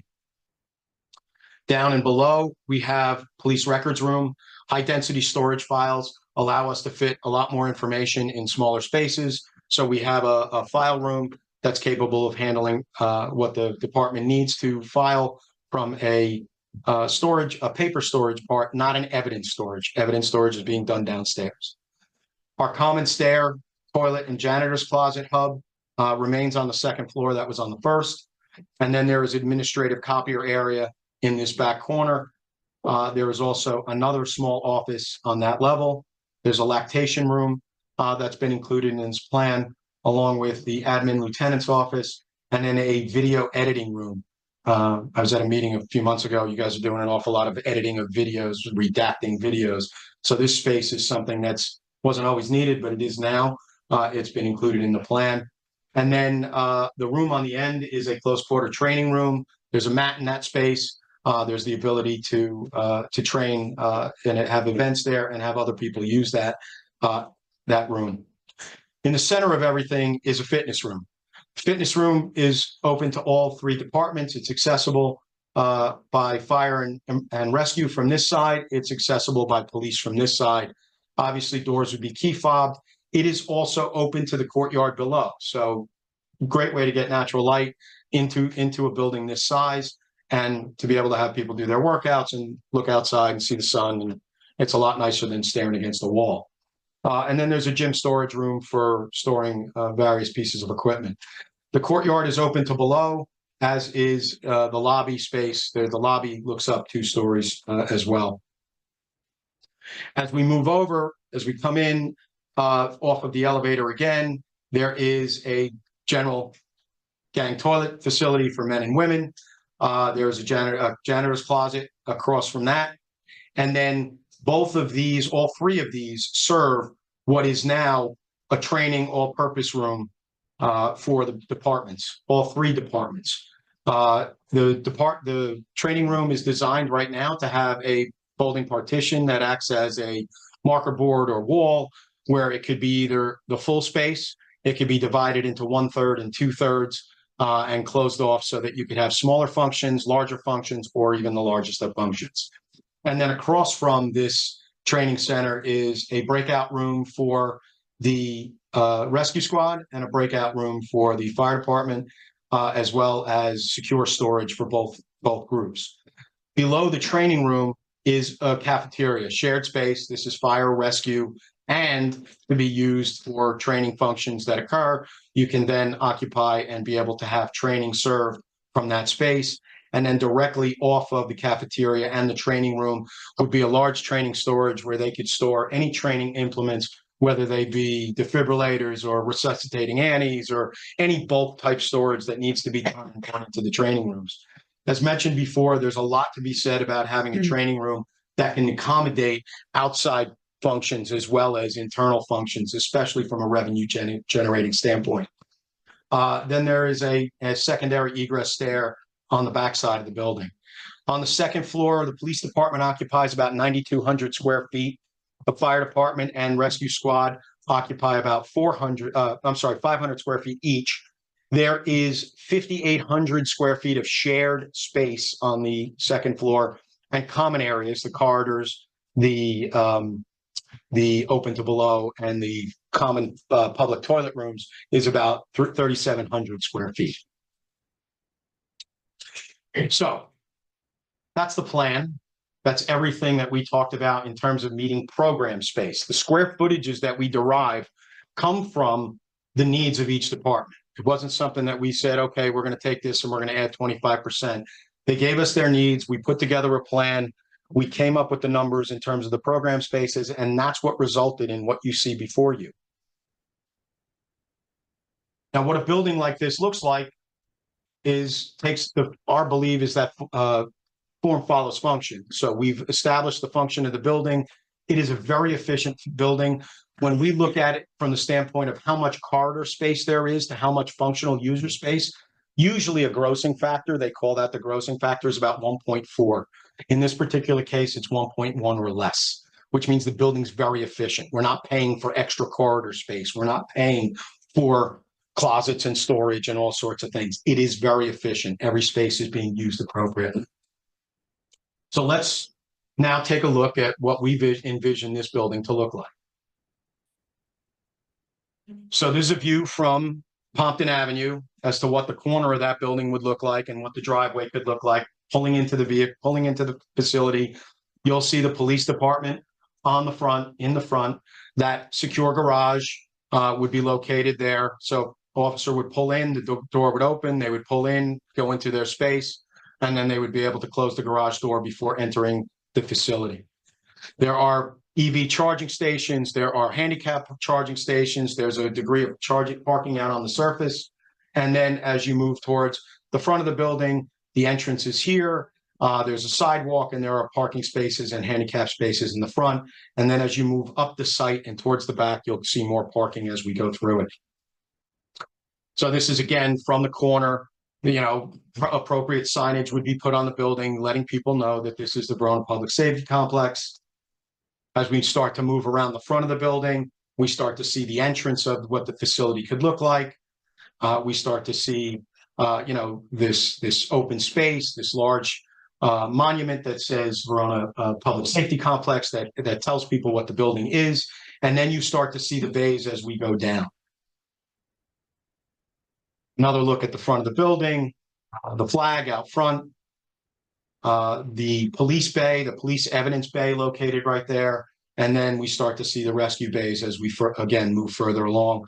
Another view of the entrance and that police department bay. As we look at the rescue squad and fire department bays, away from the entrance, the 3 bays, 14-foot height, great clearance, lighting over the bays so that people can see themselves back in. Protection against the vehicles hitting the building with bollards outside the front. The ability to park all the vehicles and the requested vehicles on site and have them be able to not be outside and be heated and everything that they need to be done for necessity. As we get to the back, this is really the entrance for fire and EMS to enter the office space or their locker space, with additional parking off the front. And then we continue to keep going towards the exterior. As we go, you'll notice a 2-level parking garage, or parking deck rather, not deck, parking surface. There's a 2-level, and that's because of the grade change. If we were to continue just to go up, there would be a 20-foot retaining wall. So we're splitting it. We're putting some parking on a lower level adjacent to the building, and then we're having a little ramp up and then a ramp towards the back, so that we're accommodating the grade and trying to cut the cost of retaining walls. Another kind of view of that parking area, a little overview of what it looks like from the backside. So you have parking, that's where our little covered receiving area is. This is our upper level of parking lot. The fire department can pull their vehicles back, their hoses out, they can do what needs to be done in those areas. So it accommodates a variety of spaces. This is a view from the back of the building looking towards Pompton Avenue. So that's that receiving area, the storage room, and then the entrance into the building in that corner. And then again, you're looking from the upper level parking down. You're looking at a retaining wall along the side to be able to hold back the grade that's on that level. As we move into the facility, you'll see a rendering of what this lobby area could look like. So you walk in, there's Verona dispatch that you can walk in, you can talk to an officer. We envision, in a lot of police departments, there's mirrored glass. You can't see who's talking to you behind there. It's a very simple solution to have switchable glass. You turn it on, it's clear. You turn it off and it's opaque. So when someone comes to the window, you're dealing with a person. You're not dealing with a mirrored glass wall. So we envision this lobby to be very open. You can see it's 2 stories. There's a glass wall that goes to the courtyard, but you can't see into the courtyard. It's very private, so that anybody in there is not being viewed as if being in a fishbowl. Another side of the lobby, looking at the other side. Our company does a lot with graphics and murals. You may have seen that at the Verona Library. We did a lot with graphics and signage. So we have the ability to do a lot for a facility like this to show branding and spirit within the facility. It doesn't have to look like an institution in the way we see it. This would be a view of what that courtyard could look like, that open courtyard. This courtyard we envision to be open through the roof. It would have a cover on it, but it would be open to the air. So you wouldn't get direct snow and rain down in there, but you would definitely be able to feel the temperature. So this would be a concept of what dispatch could look like. This is the dispatch room. This dispatch room is sizable. It's capable of holding the present officers and the potential, if you wanted to look at, taking over other dispatch areas, there's space for it as well. Future growth. Another view. This is the police ready room. So as you saw, standing height tables, projection screen, TV screen, monitors, tack boards, storage equipment along the sides, place for officers to come in and muster and see what's going on there. Another view of that, gun and storage lockers along the entrance to be able to pick up what they need as they're coming in and going out. This would be an idea of what the emergency operations room could look like. Again, flexible furniture could be created as a conference room, could be as a U shape. You're bringing in multiple people, whiteboards along the side, spaces for them to monitor the news, monitor drone footage, monitor traffic cameras, everything from a single location and a single ability to be able to do that here, along with a countertop for to be able to host whatever needs to be done in this room. Another view of what that space would look like from the other side. This is that kitchenette, copier, administrative area of what it could look like in the open corner outside that room. So again, it's serving 2 purposes. It could be served as a workspace. It could be served as an administrative copy and collating area, as well as grabbing a cup of coffee or being able to host anybody in the emergency command center. This is the police staff cafeteria. This is what that could look like. Again, adequate seating for everybody to be able to host and use what needs to be done. A view from the opposite side looking towards the corridor. This is an idea of detainee processing. So this is that large open room we talked about. Cabinets, fingerprint ID machine, the wall where they're going to take their photo, as well as the officer station here and workstation here. This window, cell block is behind that window. That's an idea of what the cell could look like. We don't want that to look very inviting, but it looks pretty plain Jane. So we can put graphics in there too. This is a police locker room. Again, these lockers have a bench built in. It's not taking up ample space, but they have the ability to put all the gear that these officers need, especially in the wintertime, summertime, boots, extra gear, so that if it's raining, they're wet, they've got another jacket in there. It's not something that they're struggling to find. This is what the true Sally port could look like. So as you pull in, this is that secure garage door. We consider this open. There's a mesh screen around the perimeter so that it is open. It's not this closed in, vault, but it is secure. And you'd be able to pull in and park weapons lockers on the outside, and then, the access. As a detainee is released, there is a man door on this front of the building so that they're released through the man door. You don't have to open and avoid security issues there. Another view looking towards the secure vestibule and storage room, and access from the ready room. Let's talk a little bit about rescue. So this is an idea of what that rescue bay could look like. Again, rescue had the most vehicles out of the squad, and in terms of the size and the size of these vehicles. So right now, this bay accommodates all of them with the appropriate clearances. But you can see with all the vehicles in there, it is a tight space. But it's what they need. Lighting, electric drops from the ceiling, appropriate air compressors, and the work area towards the back. Fire department bays, again, gear racks that show all of their gear being stored, the ability for them to lay hoses out and still have room between the vehicles and the trucks. These are the gear rack storage. So these bays will be able to accommodate the vehicles that they have with the space to create a safe environment for everybody there. An example of the fire department ready room, very similar to the rescue ready room. They're very similarly appointed, but this is what something like that would look like. Safety complex, this is the shared fitness center. So this is what that could look like. Rubber floors, minimal equipment, but the ability for everybody to get in and do what needs to be done from a training perspective, stay in shape, stay healthy, so that they can do their job effectively.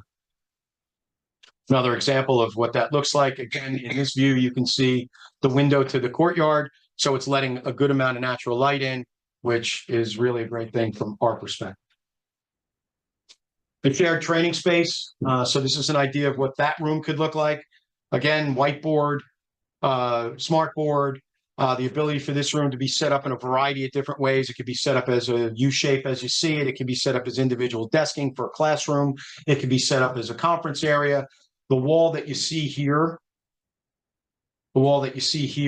is a folding sliding partition. So each of those panels folds and slides out of the way. But as you can see, they can operate as whiteboards. They can operate as fabric boards, or they can operate so that you can get additional training for when that space is open or closed.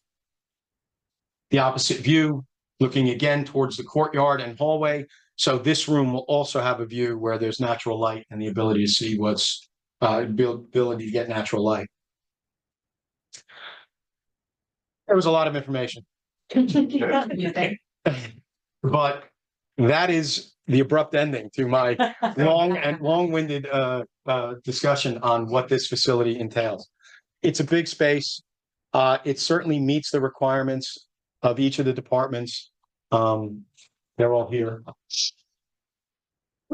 Any questions? Well, thank you for your thorough presentation. Thank you. All up to the council question. Sure, I have comments. You can get like a lotion or something like I'm good. I'm good. Vodka. No, kidding. Kidding. It's a joke. It's a joke. We have that in public record. It's a joke. It's a joke. It's coffee. So first of all, I just want to say, thank you for such a thorough and comprehensive report. It's actually really beneficial to the public to have all of this in one place, in one meeting. So notwithstanding the marathon that you just ran in terms of a presentation, which I believe I count is approximately 76, 77 slides. So I mean, that's a lot. It is. For anybody. It is. So I will say that when I ran for office in 2021, I was very well aware of aging infrastructure in our community. But when I was thinking about aging infrastructure, I was thinking about our water, our wastewater facilities, our stormwater facilities, like essentially broken pipes that have been paved over, and really just not maintained for decades. While I was running, I had the pleasure of meeting with representatives from each of these organizations, where they all took me on walkthroughs of their facilities, and I learned that our pipes were not the only things broken. So, I was really dismayed and disappointed that prior councils had not addressed these issues for, as you repeatedly referenced, 40 years or more. So upon joining the council, we formed subcommittees, and I was on the fire and rescue subcommittee, where we did from the outset discuss potential properties. This was even before Mr. DiArco was here. And one of the properties that did come up was the Pompton properties, which then serendipitously came up for sale during Mr. DiArco's time here, after exploring some of the properties that wouldn't have required a purchase. To your point in these slides, this is clearly a once in a lifetime decision, seeing as I am pretty much the slides that you showed were my lifetime. I was like, wow, it looks like everybody stopped making these decisions sometime in the early 80s. So I guess it's our turn now. One of the things that I found particularly compelling about your slide presentation was slide 5, where I found that particularly compelling. And I wanted to talk a little bit about that, because I think it's very overwhelming to look at. See, I was able to really. I can't just jump to it. Oh, well, I mean, like, nobody get vertigo or anything by looking at the screen as he's doing this. But anyway, well, I feel really bad because I thought it was easy for me to identify slides that you could jump to them. But I thought it was particularly compelling for you to show the size of the different properties that yes, it's slide 5 on mine, but thank you. This graphic I think is particularly compelling. Because, for example, it may seem very overwhelming to put all of the facilities together. But to your point, first of all, it creates efficiencies internal to the building, but it also creates economies of scale by doing one building at one time. It also enables the municipality to not pick like winners and losers, where there might be a property that fits one facility, but other facilities wouldn't get done. And as we can see, this is clearly a once in a lifetime kind of decision to make. So I thought it was really compelling to show the size of the different properties that were available, and then to finally zero in on the Pompton property. Now I won't make you scroll to the other slides, but one of the things that I noticed on slide 40, but don't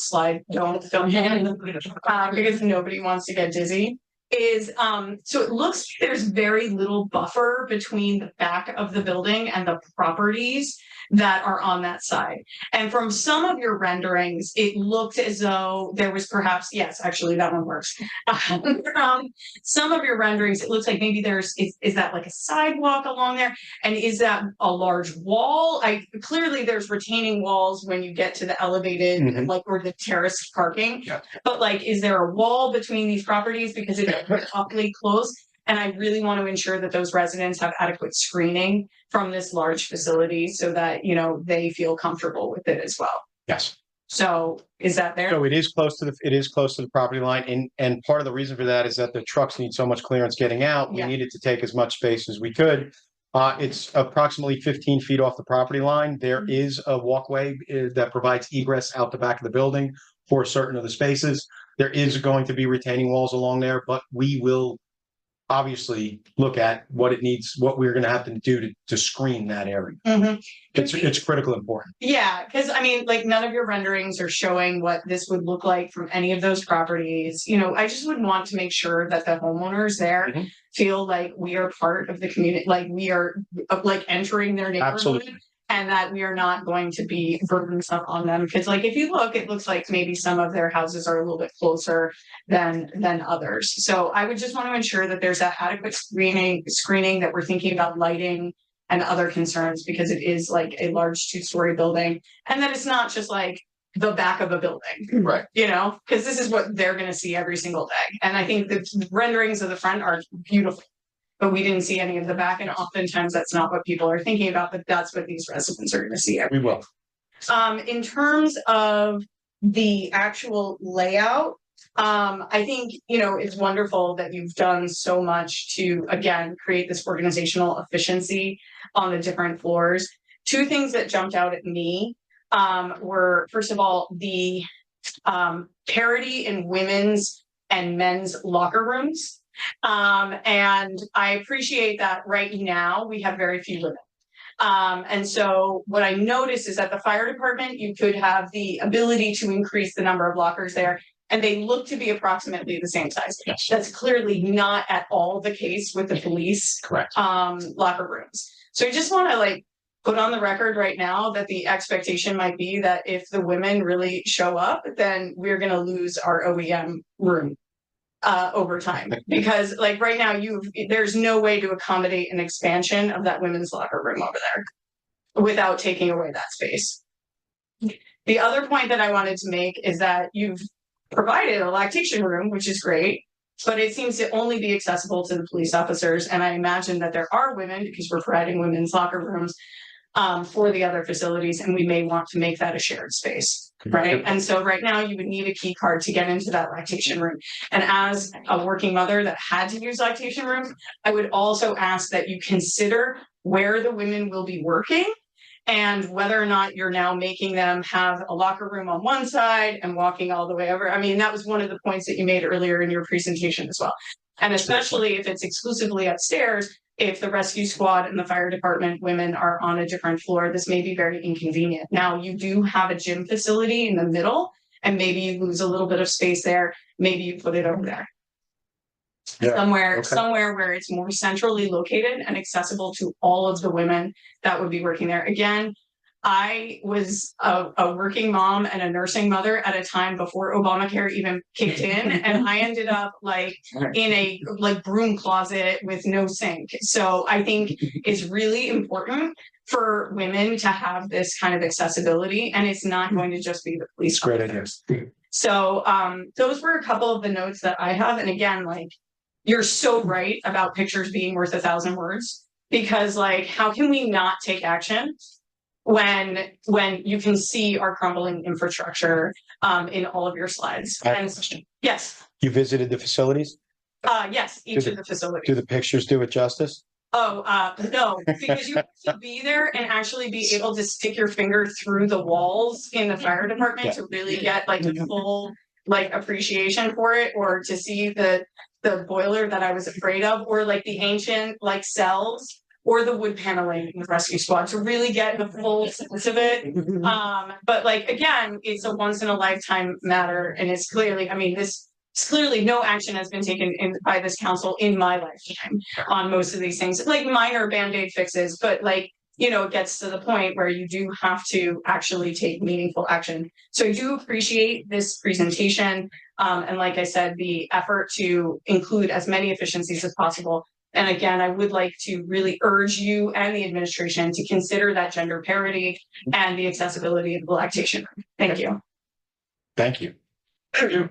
Councilwoman McGrath. Great, thank you, Mayor. And I want to echo some of Councilwoman's comments, especially about the lactation room, as I also experienced that years ago. And so I think our comments were well heeded.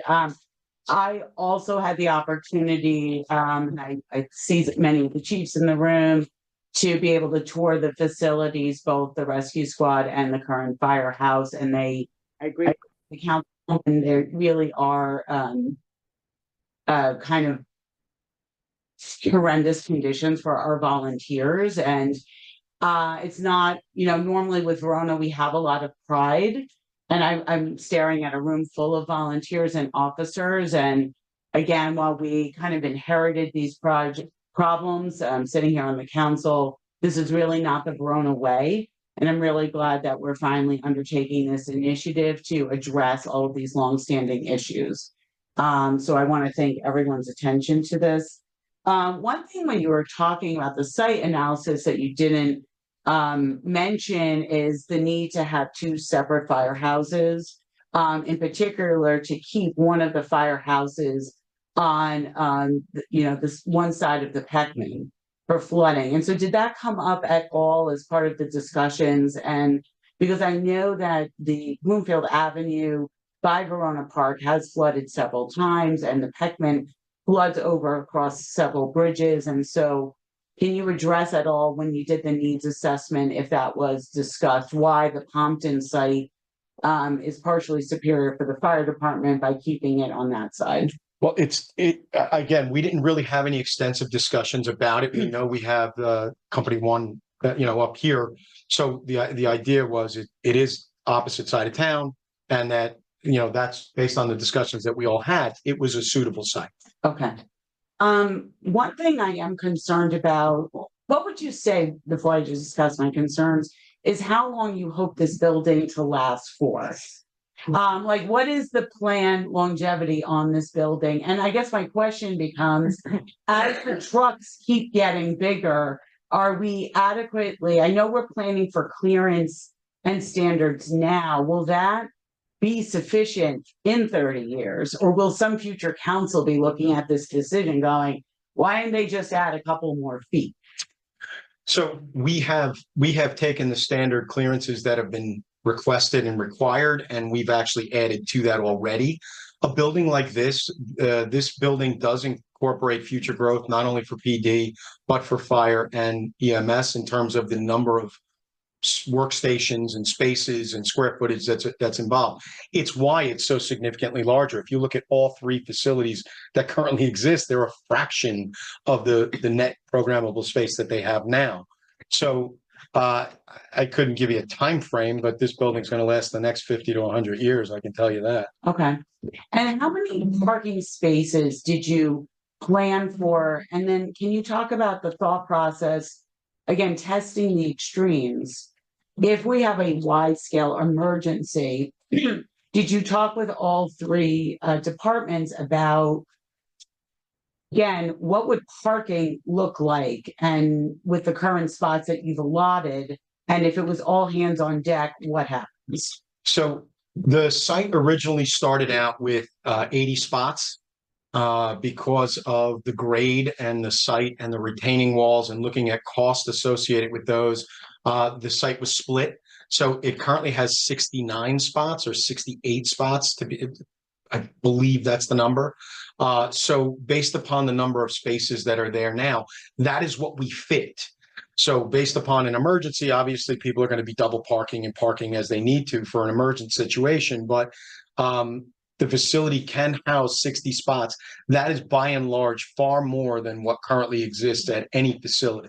And how many of those 69 spots are going to be having like police cars in them? So we have the Sally Port, obviously, which is separate, but how many, or vehicles for employees of the police department? So really definitely going to be used. So, I mean, total, there's like 40 spots, chief, 40 staff. Could be. Up to 40. But not all at the same time. Not all at the same time. Right. So, but if they were all here for an emergency, then you're up to 40 spots that way. I know that, and you're asking a very specific question. Okay. That I might not have all the answers to.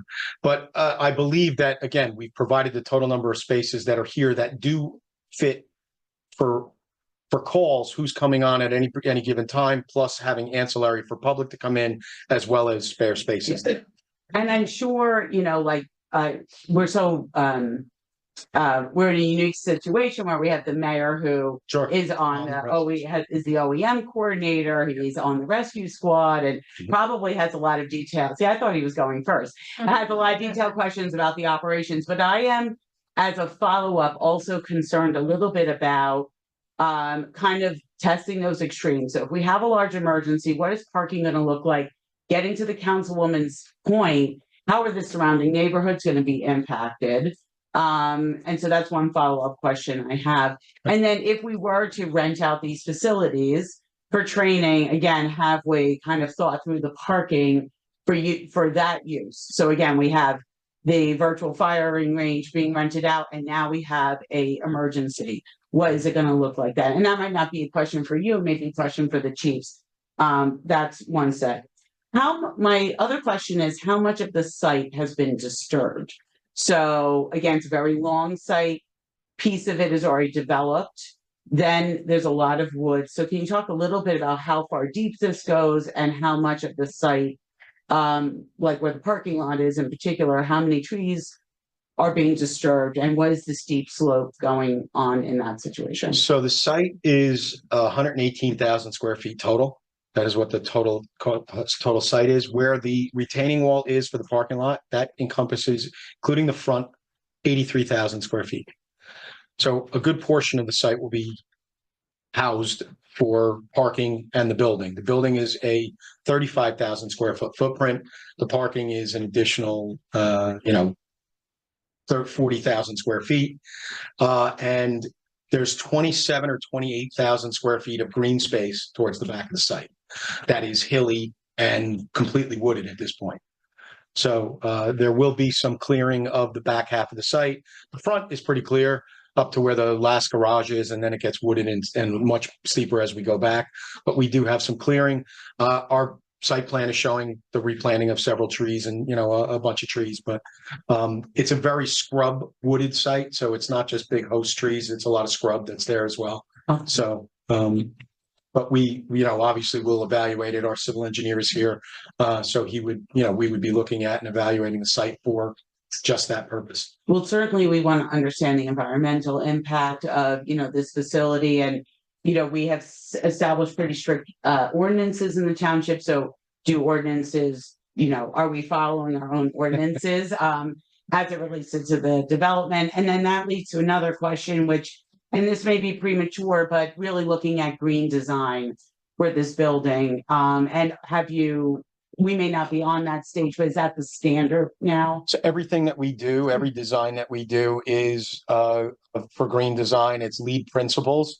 Whether you want this building to have a badge on it that says it's LEED certified, LEED accredited, or LEED accredited building, there's a cost associated with that. We typically, in any of the new construction that we do, we always evaluate our buildings through LEED principles, but given the size and the cost of this building, the added cost to get a badge is often not worth the price. We could certainly evaluate it and tell you what that will cost you. And if you so desire, we can go the whole accreditation process and say, we have a gold standard, a silver, and you'd be able to say that at the end. Everything that we do will be, we try to do locally sourced products so that there's no shipping and, major fees, but although that doesn't work for everything because mechanical equipment and things can get shipped from overseas. But, efficiencies, energy efficiencies, all of those things that we look at are all with LEED principles in mind. Okay, and thank you for that. And my final question is, with each one of these rooms, and I've had some great conversations with the chief, so I understand there are these technical requirements. We have to do certain things. I think it would be helpful to have a list of, for each room, this is required by the state of New Jersey or the federal government. This is a best practice. So having that virtual firing range is really kind of a best practice. And then a nice to have, because I think we will get questioned on, well, why are you allowing a break room and a quiet room and this, and I think you went through the detail beautifully in your presentation. I think documenting that at some point as we move along is going to be very helpful for us and the public. And with that, so I have no more further questions. Thank you. Councilman? Thank you.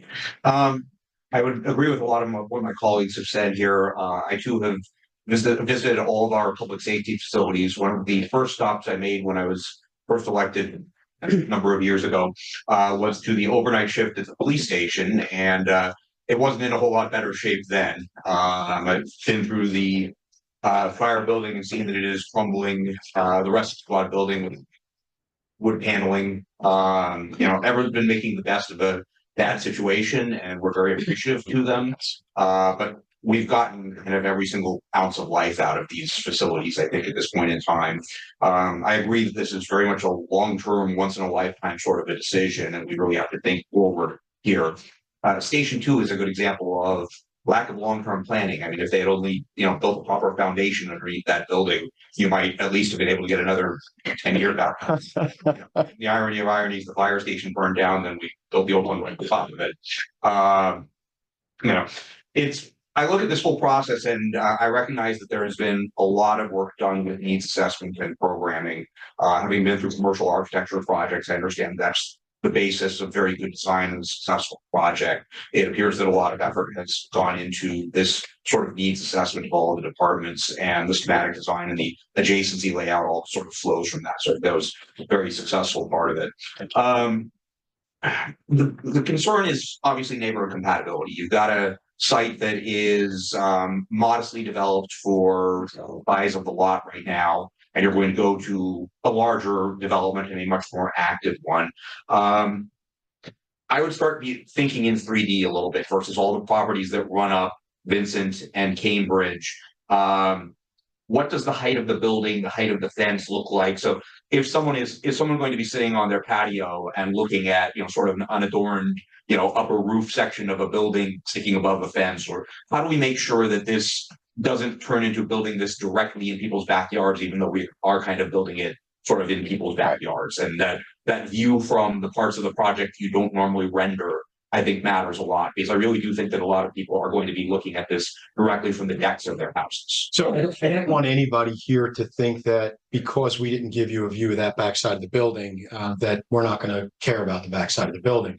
It strictly was a figure of time. Right. Being able to come here with this presentation tonight and put together the renderings that we did, the staff worked really, really diligently to put it together.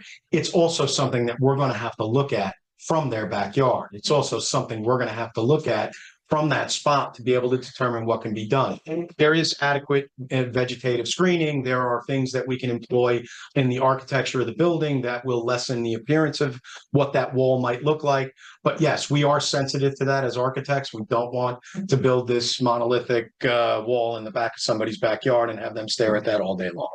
So it is something that we'll have to work with. I'm not saying it's not a challenging site. It's definitely a challenging site.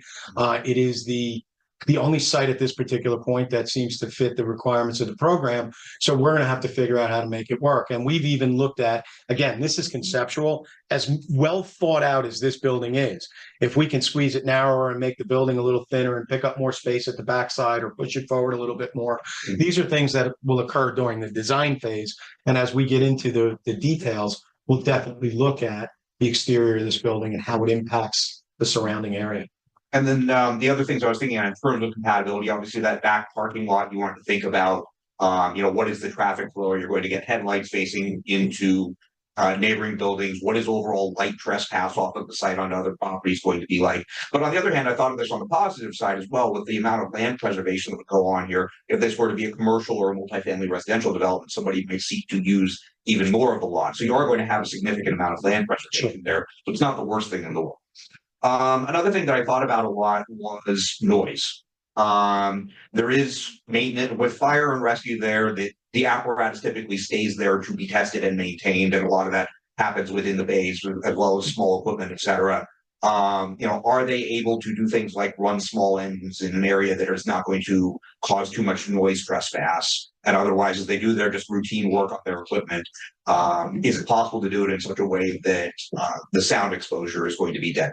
I was curious if there had been site visits made by either any of the squads or the police department or your team to some of these comparable facilities. I noticed that you sort of pulled out some police facilities. Did we look at state-of-the-art rescue squad facilities and fire stations and so on? What was sort of our unit that we looked at? So I know that the chiefs looked at several facilities. We've done our due diligence in the past at for other buildings that we've done. So we're familiar with some of these facilities already. We've done some local facilities in the area. But again, employing the principles of design from police chiefs and looking at some of the studies that were done in the past for the facilities, we've actually expanded upon what was done in the past to come up with better programming for these facilities. And I also agree with Councilwoman McGrath's comment about knowing the specific requirements and the needs and sort of the tiers of prioritization for space. We always have to be realistic that at some point in time, we may end up having to do some value engineering and cost issue and so on. And we want to go into this knowing specifically, why everything is here and, what reason each space has for its layout, its positioning, its sizing and so on. So I agree that kind of understanding the concept for each of these spaces would be very helpful in case that exercise becomes necessary. And with that, Deputy Mayor. Thank you, Mr. Mayor. Frank, first I want to thank you for your presentation. Very good.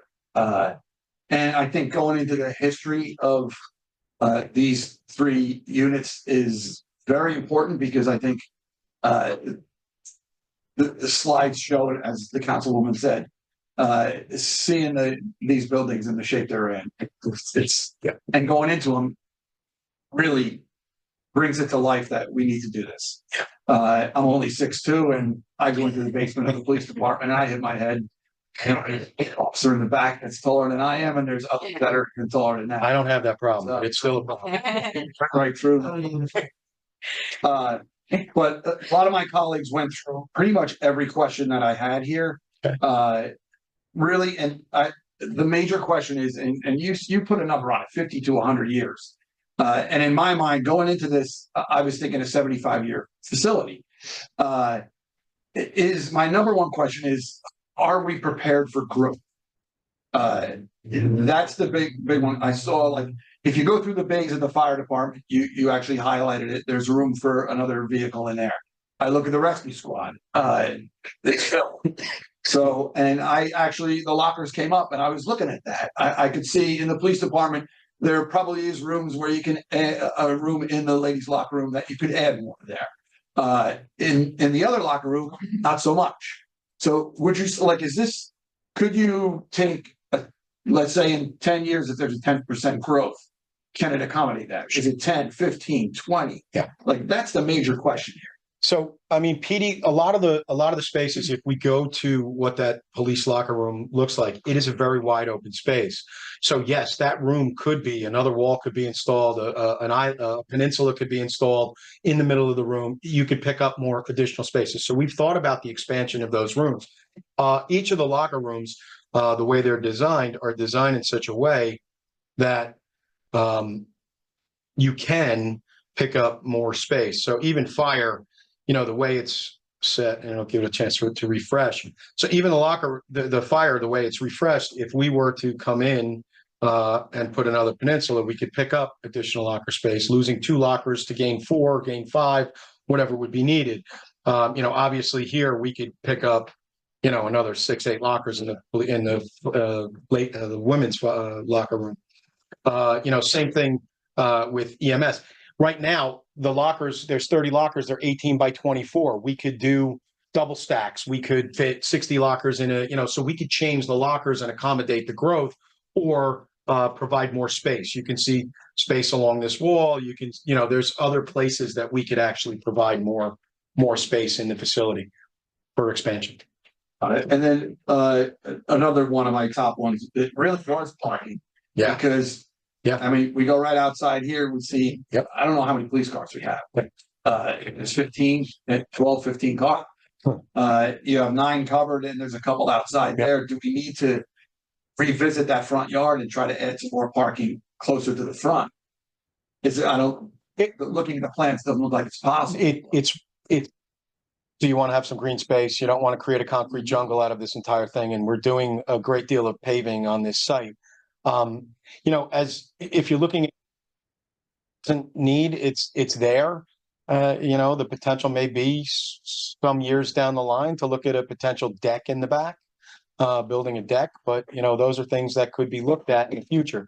You only have a certain amount of square footage that's usable, and if we decide to continue up the hill, it only results in greater costs. So, we drew a line in the sand and said, this has to work for now. We're providing better conditions that currently exist, but it may not be the be all end all.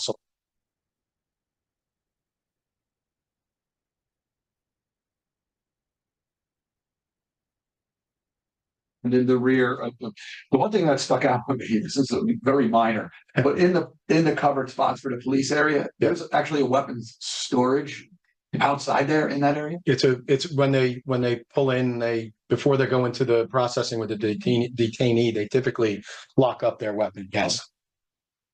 Interesting. That's all I. Thank you, Deputy Mayor. Frank, thanks again for the thorough presentation. I'm not going to repeat anything that my colleague said, which is kind of the joy of going last, but I do want to briefly touch on my expectation this building will last 50 to 100 years, especially if the future councils are like past ones, and they don't want to address issues. I think one of the things I was looking at when I was reviewing these diagrams, and as somebody who's been pretty familiar with the building issues at all three departments, or even before I was on this council, I think it is important that there are some spaces for growth in here, especially in the police department area with some additional space that could be reimagined. The other thing I noticed is that the way this is laid out is that spaces can be repurposed as well. And that's something that as part of the growth, will we need certain things in the future? Can we repurpose space that we have? And I hope that's because obviously if we had to add an addition onto the building toward the east side of the building in the future, you would have almost no parking in that area. So we are in a position to do that. And frankly, if one of the departments, especially EMS or fire, outgrew this facility, we'd be talking about building another building to accommodate that, right? That's really the only option that we have. You could build over the bays. Yeah, that You would could do a future second So expansion. that was my over the next bays. question is that will be structurally. Yeah, I mean, we would look at the Design. structure to design it to put a deck up there, and you'd be able to get additional construction over those bays if you needed to. It's significant square footage. There would be, issues getting to it. You'd have to have some sort of ramping or stair up there because the bays are higher than the floor level. So, but yes, we would look at, that's certainly an expansion for growth. It's, if you're getting there, then, it'd be certainly on the table. The concern always with construction when you're adding on to something is going to have construction while the building's in use. And so whatever we can do to build this building to facilitate the fact that we could potentially do that in the future would certainly be helpful. We're always mindful of signs. Yeah. I have somebody to say you have I don't know that it's today. Just give us time. It will not happen. No, I know it won't happen. So I think that's big. I think I thank all the members of the committee who participated in this to get here. Just a couple items that I noted. First is in looking at some of the renderings, this may be something that's been discussed when you're talking about the utilities and with the lines being run and stuff like that. We're starting to think about cost. Is an exhaust management system for all these bays. It's in there. Okay, it is, and it didn't come up in presentation, but that is significant as a health concern. Another thing that I noticed is that the quiet rooms are next to the utility rooms. So if that might be something to look at as far as if you have those areas people working and you have HVAC equipment and stuff like that, there may be potentially a need for further sound barriers there. Something that can absorb some of that sound to actually allow that to happen. I think those are just a couple little good points. Things that I picked up. As far as a planning piece of this, my colleagues brought up some concerns about the neighborhood, and I do share those. Obviously, if we build anything, anywhere we would build this building, there would be a neighborhood concern because we don't have many buildable locations in Verona. I would expect, and I want to put on the record now, that there will be a lot of community meetings with the folks in the neighborhood, like we have done with road paving projects and reconstruction projects, that we will start sooner rather than later with that, because I don't want a building to be designed that doesn't take into account their concerns. And I know that's one of those things, but before we finalize the design and the cost estimates, to really think about and to go in those backyards, to knock on some doors, to talk to folks and do whatever we can in those areas to do that. With the green area in the back of the building, one of the things that we always worry about is water. I mean, everywhere in Verona, that is going to be at the base of a relatively steep hill that goes up to the east of the first mountain.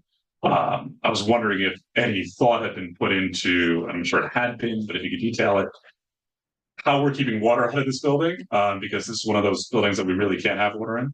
And, be one of now they're putting everything in one place. If we have an issue, it now closes the entire building. So if you could go into that a little bit. I'll go into it very rudimentarily. If we need to go into it further, civil engineer Keith Smith is here and could probably talk a little bit greater than I can, but there is an extensive stormwater management plan for this area under that parking lot to detention and stormwater management system to be able to take that runoff off the hill, to be able to drain that hill and do what's necessary, for the program. It's got to be designed according to the, DEP's requirements and everything else. So that's something that would occur during the design phase. We're there at a conceptual level at this point, but definitely stormwater is part of our budgetary estimates for this job. It's included. It's just not designed yet. And that's good. And I think we need to take into consideration, especially the impact on the surrounding homes and things like that as we go. And this is a question probably better left for the chiefs, but I'll ask it now in case any of them want to comment. If for some reason this building became inaccessible, it has one entrance, one egress. If there were a motor vehicle accident in front of the building, or Pompton Avenue was shut down for some reason or something like that, I think in part we need to start thinking about, as this building is being built, what our contingency plans are for that, because now they're putting everything in one place, especially even your emergency operations center going there. If this is something that gets shut down, having those contingency plans would be helpful, and making sure that is there. One thing that I would like to hear from the department chiefs on is the building has some great facilities. What are you planning on doing with it? What can you do with the new building that you can't do now? So, for example, the rescue squad has more vehicles and we have base space for the current time. So, I'd like to hear more about that. We heard about some police classes, but hearing more about the fire EMS side of that would be helpful as well. One big piece is, especially with now having more bay coverage, and I think this is very positive for the building. I was very pleased to see the covered parking for the police department. Keeping vehicles out of the elements is a significant aid to extending their life, which is big. So something to think about as we go forward as well. I think that's a real positive piece. The question that we're getting a lot from the public is about the location and about whether it's going to increase response times or not. I think the plan from your perspective, you've done your component, but as we move forward, before we make a final decision on this building, I would like to hear from the chiefs of departments about their thoughts on the location in public. I've had those conversations privately for the most part, but I would like those to be on the record as well, because we do have folks that are reaching out. So those are that's when we get to response time and things like that. Those are the big things, but I think the building is good, and I will now be the bearer of the tougher news in that I think we commented on the concept of this. Now it's time to discuss, as we start closed session, but discuss the cost estimates for this building and how that balances with all of the other many priorities that exist in the township, as far as necessary things and needed things and wanted things, and even from the departments we're building the building for. There is that is a big piece and as a next step. But I was wondering, Frank, if you could, before we turn it over to the chiefs, if they want to comment, if you could talk about what the process looks next for the public, what timelines look like, what is the next step if the council approves the concept, and how long when would you engineers think about starting construction? How long does it take, et cetera? So, from if the concepts were approved and the budget were approved and we were to look at putting this thing to design, we'd be looking at a 6-month design time to be able to get engineering, 6 to 8 months for a building this size and complexity.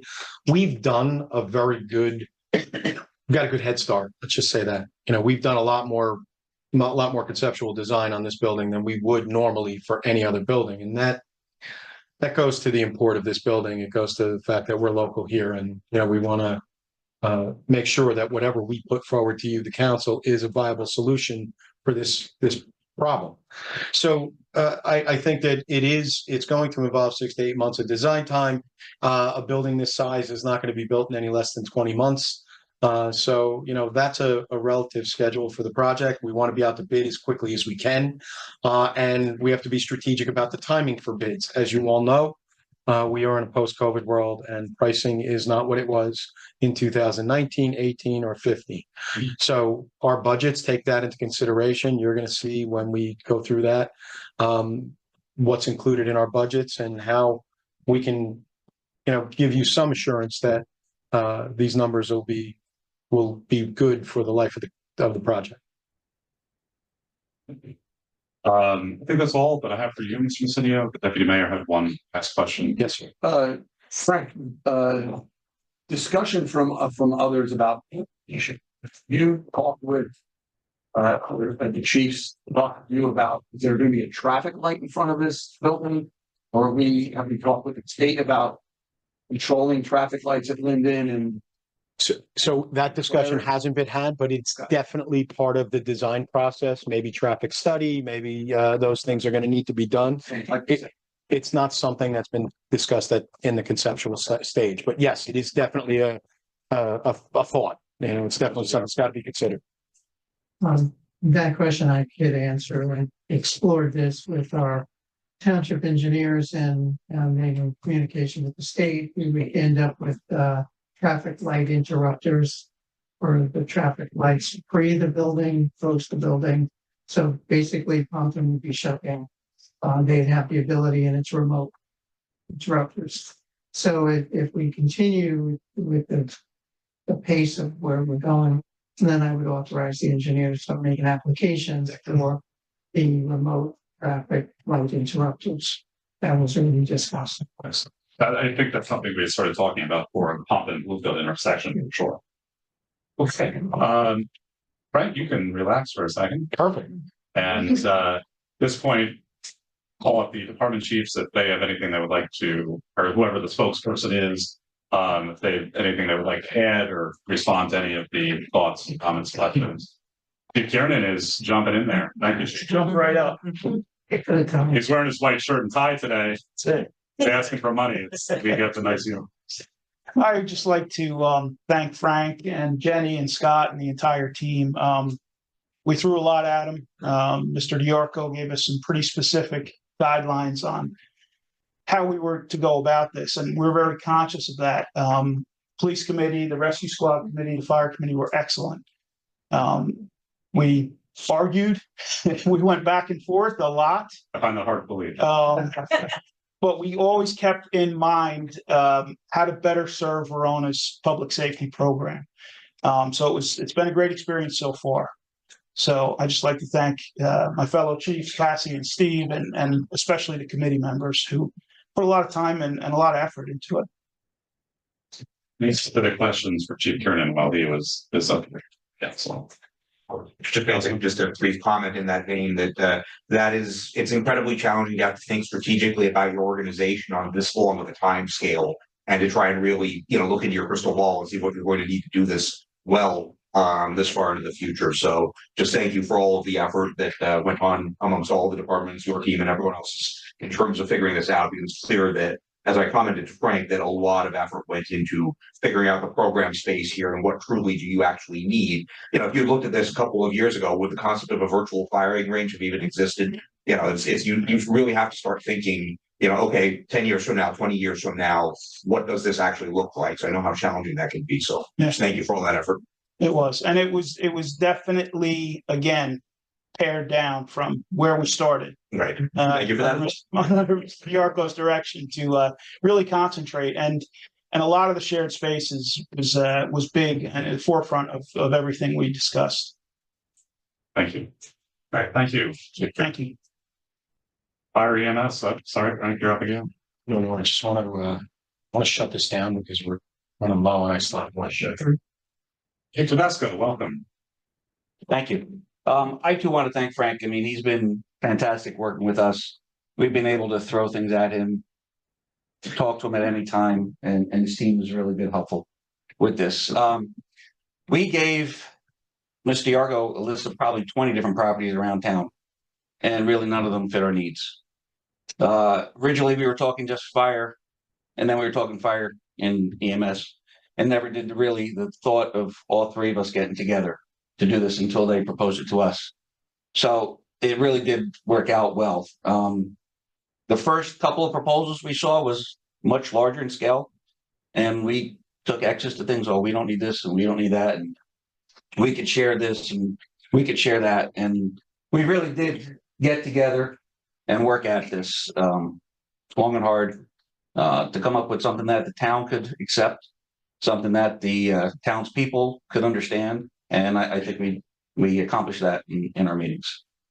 Could you touch on the questions, the concerns of the public about response times and how that might change with locations? Well, looking at where our manpower comes from, they're either passing 4 lanes of Bloomfield Avenue or 4 lanes of Ponton Avenue. So we really don't foresee a big increase in response time. We even discussed moving manpower who goes to Station 1 now to Station 2 and vice versa. So we do have that ability. Jack, you mentioned a 10% growth. If we could have a 10% growth in volunteers, we'll take it anytime. We'll find a spot for them. So, get the applications. They may just want to be able to come in. So I joined the fire department when I moved into town, and we had that brand new firehouse up the street. And it was my way of getting involved in the town.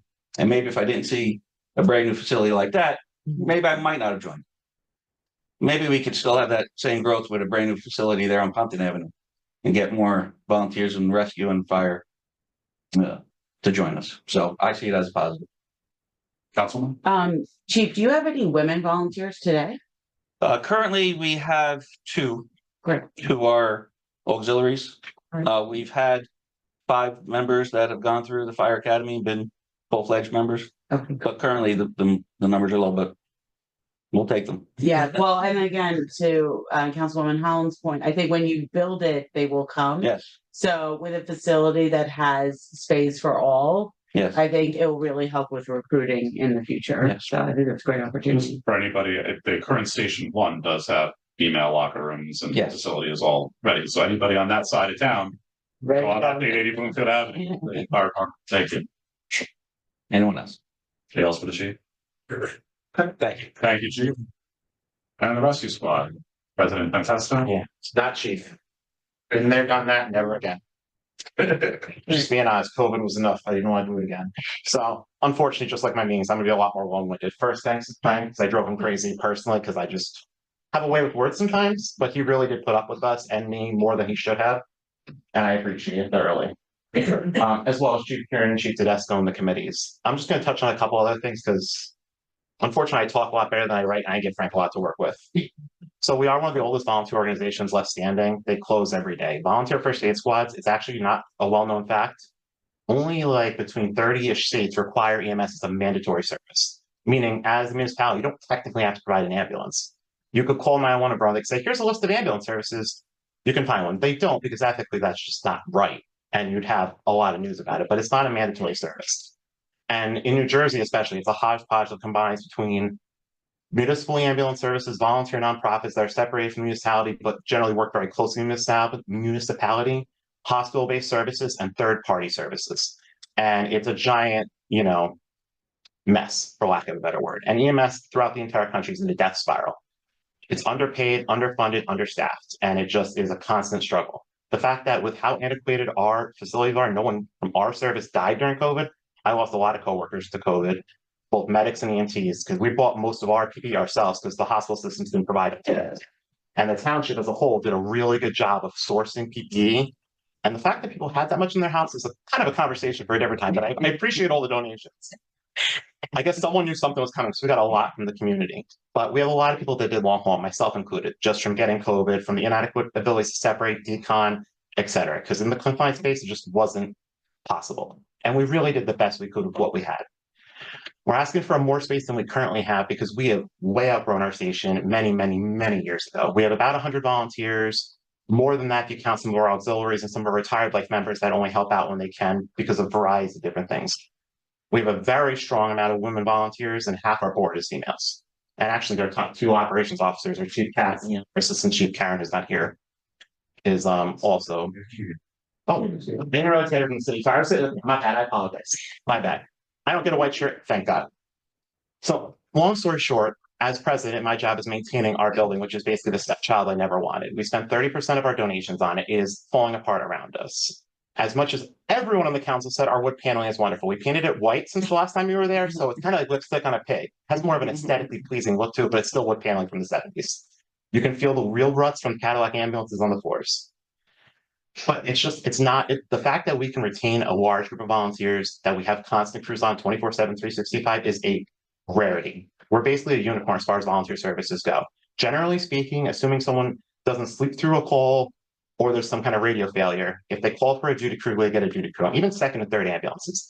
5 o'clock at night, there was a house fire across town, and we got all the ambulances out plus sufficient manpower with relative ease. And that is not how most other places operate. I can't emphasize that enough.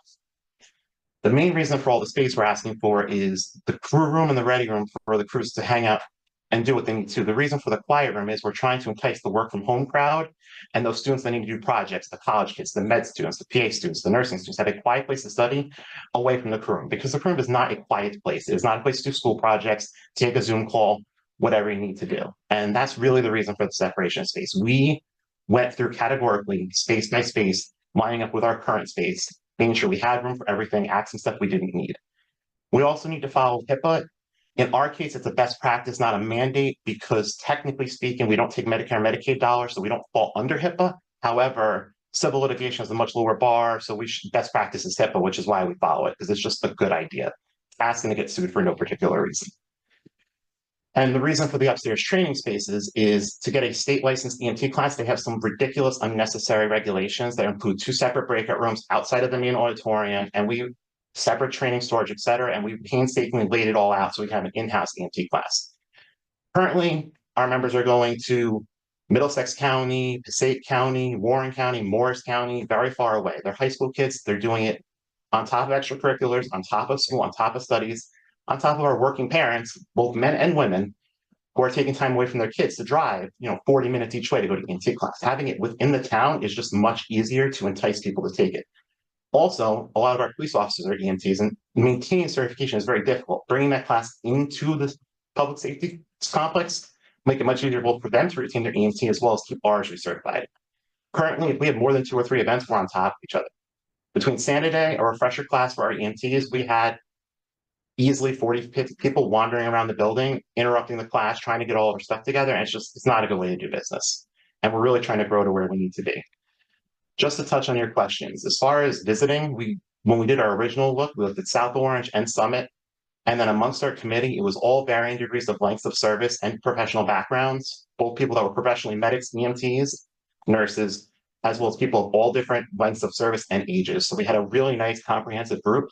And between them, we had been in EMS stations basically anywhere from Central Jersey all the way up to Sussex County. So we kind of picked and choose what we liked from places and got rid of stuff we didn't like from others. And like I touched on before, as far as the females go, the reason we have the split 30 and 30 is because we do have a very strong, membership, and we really appreciate every help we can get. Any questions for me? Any questions for President Tempesta? Actually, just a quick one. You talk about the classes that you can give. Can you offer those classes to other towns? Yeah, so Large ones? state licensed EMT classes basically are run through the state. We work with a training center. We would probably get a couple seats in the class, but it's a lot of political back and forth with the state because they still pay for reimbursement to these companies, what they're paying in the 90s. And shockingly, everything's gotten more expensive. So it's really not cost efficient to take the free EMT class. However, the training centers I've worked with would take the state funding form and cut the difference off of our members to a certain amount. And I've already had 2 training centers that I wanted. And I bring up have a state-of-the-art facility to teach in. Councilman? Do you have any concerns with the number of parking spots for your volunteers on a typical So shift? we deal with 5 parking spots and the daycare next door constantly takes at least 2 of them. So we deal with 3. So, I mean, 10 is a step up from what we have. And realistically, even with all the vehicles and crews rolling out, at some point with a large incident, people are going to the scene and parking locally in the neighborhood. The fire shots fire, we had a good amount of turnout to the station, probably 10, 15 members, but we had another 15 members park at Kings and walk up. Okay. So generally speaking, when we have a large, long-term event, we're not always parking at the station because people cycle in and cycle out depending on the length of the event and operational hours. Could you address the response time concern? So the biggest win for this building is we're trying to encourage our members to stay in station more. Currently, you've all seen it, it is not exactly the most welcoming place unless the 70s was your heyday, in which case, power to you. It's just not a nice place to hang out. You know, the bathroom is literally like 3 feet by 3 feet for the men's room. The women's room is slightly bigger, but about as appetizing. The kitchen is the original kitchen from the 40s update.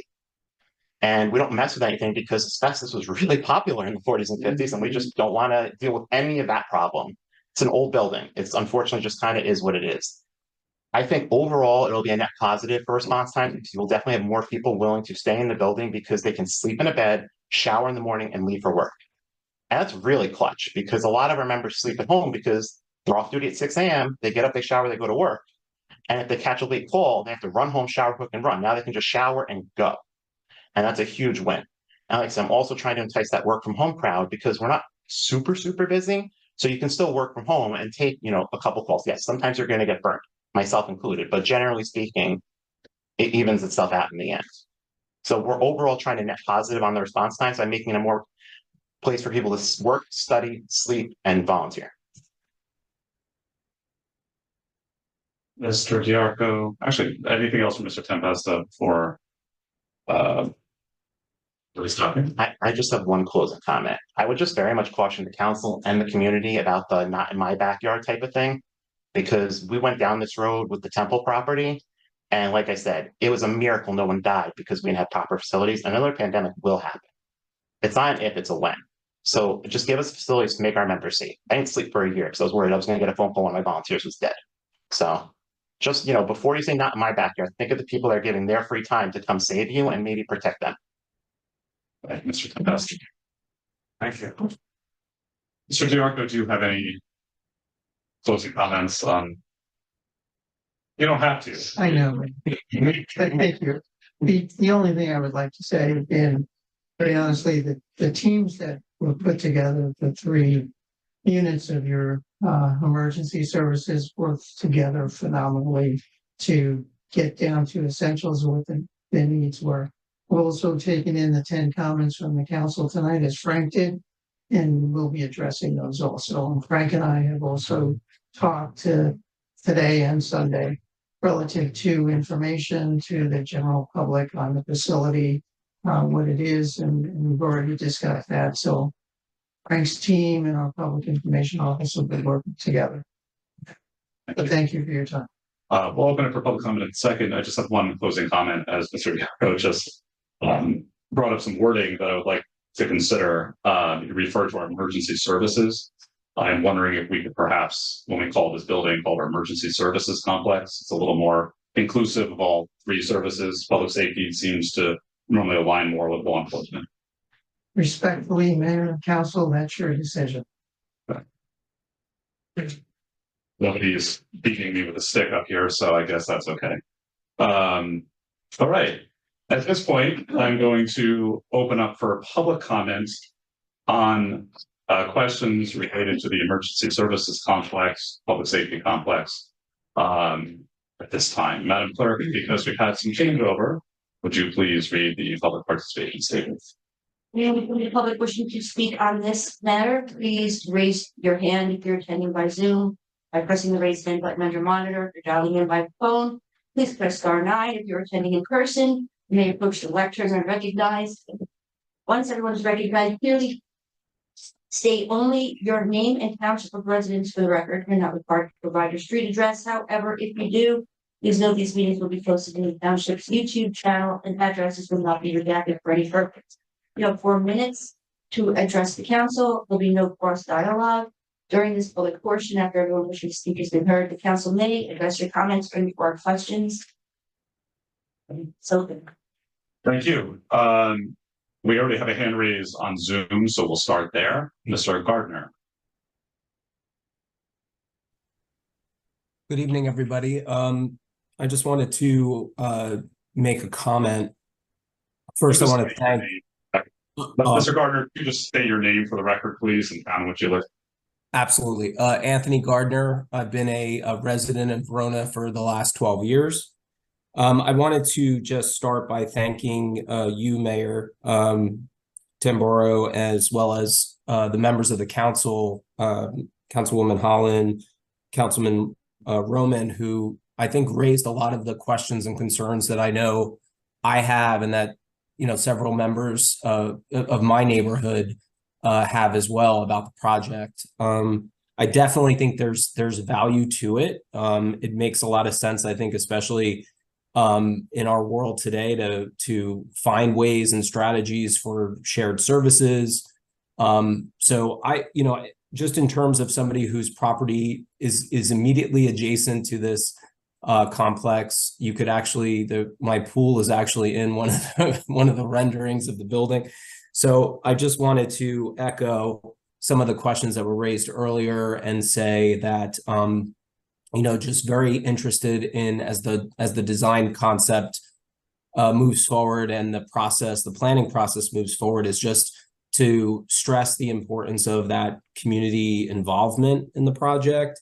Just some thoughts about the questions that were raised around how will noise be mitigated, the side setbacks from our property lines, stormwater runoff, I know is a major issue as well to look at. So just wanted to reiterate that. Thank the council members. You clearly are I and to some of these concerns that have been raised so far by the people whose properties are immediately adjacent. But I think several neighbors of mine that I know, we look forward to being a part of that process as the design process moves forward. And just want to thank you for that. And I definitely want to reiterate that personally, I see a lot of value to what's being proposed here. So I'm just thankful for the opportunity to provide input as the project moves forward. Thank you. Mr. Gardner. Up next, we have a blast from the past, Steve Neal. Mr. Neal.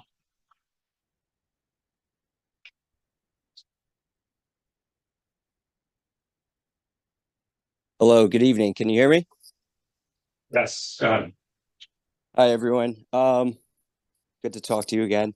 I just wanted to pop in. I have a lot of notes that I was taking, but I do want to. Steve, can you state your name and your city of residence for the record?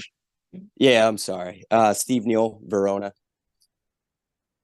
That's one of the few times where no introduction is really necessary. Got to make everybody follow the rules. Go ahead, Steve. No, I'm sorry. I should have known that one. So I just want to bring up a couple things after listening. I do want to say thank you to Mr. Marcinio. It was a fantastic presentation. It's a beautiful building. And obviously, thank you to all of our first responders. I think it's definitely time. They're deserving of a nice complex.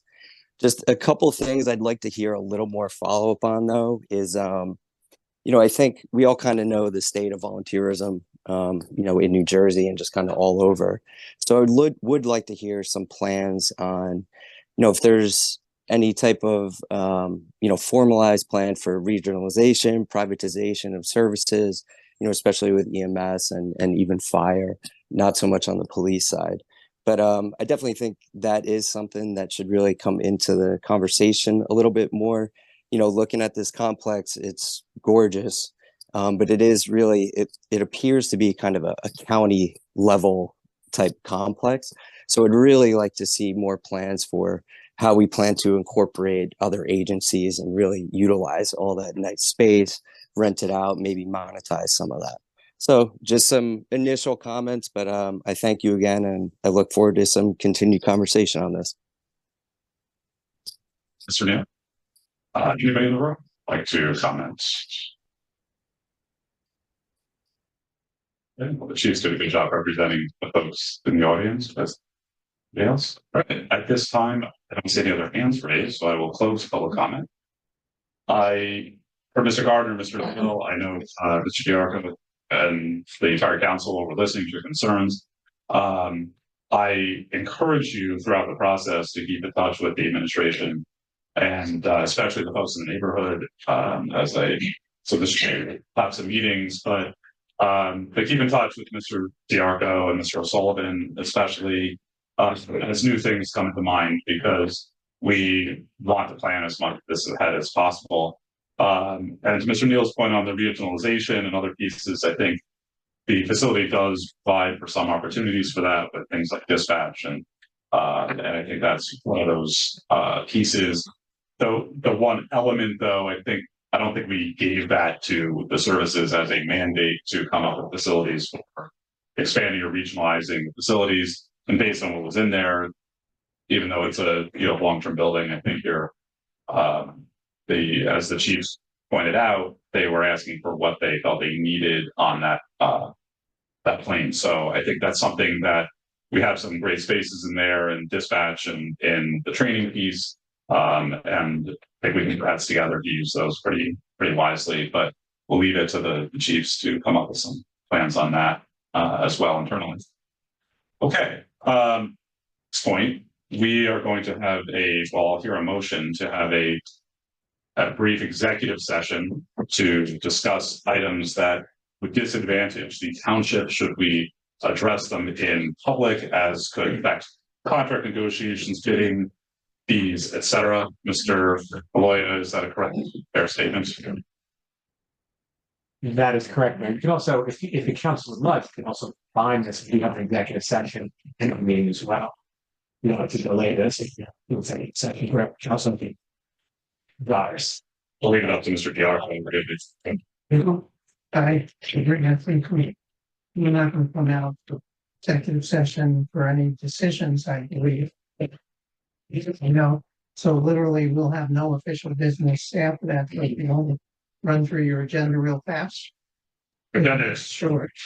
Our original plan is to do that, but I think looking at the agenda, it's not vital at this point. We don't really have any new business items. So if our presenters are okay with that, Mr. Macinio, you don't have anywhere to go? No. Okay. If Mr. Macinio doesn't have any wild plans, I think you can continue your control. All right, we are now on to our council member reports. We'll start with the deputy mayor.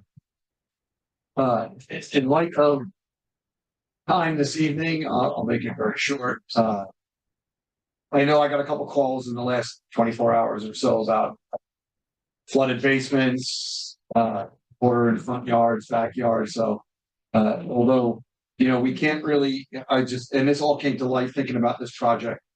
When we decide on projects and we make decisions on things in town, and this goes for any development, we have to remember we have a tree ordinance, we have a stormwater management ordinance, and steep slopes. We should think about them all the time, and we as a town should adhere to them as much as we expect our residents and others to adhere to them. So I know a lot of people had a rough night last night, probably a lot of these people in the audience. So thank you for your time and all the help you give to the residents during these emergencies.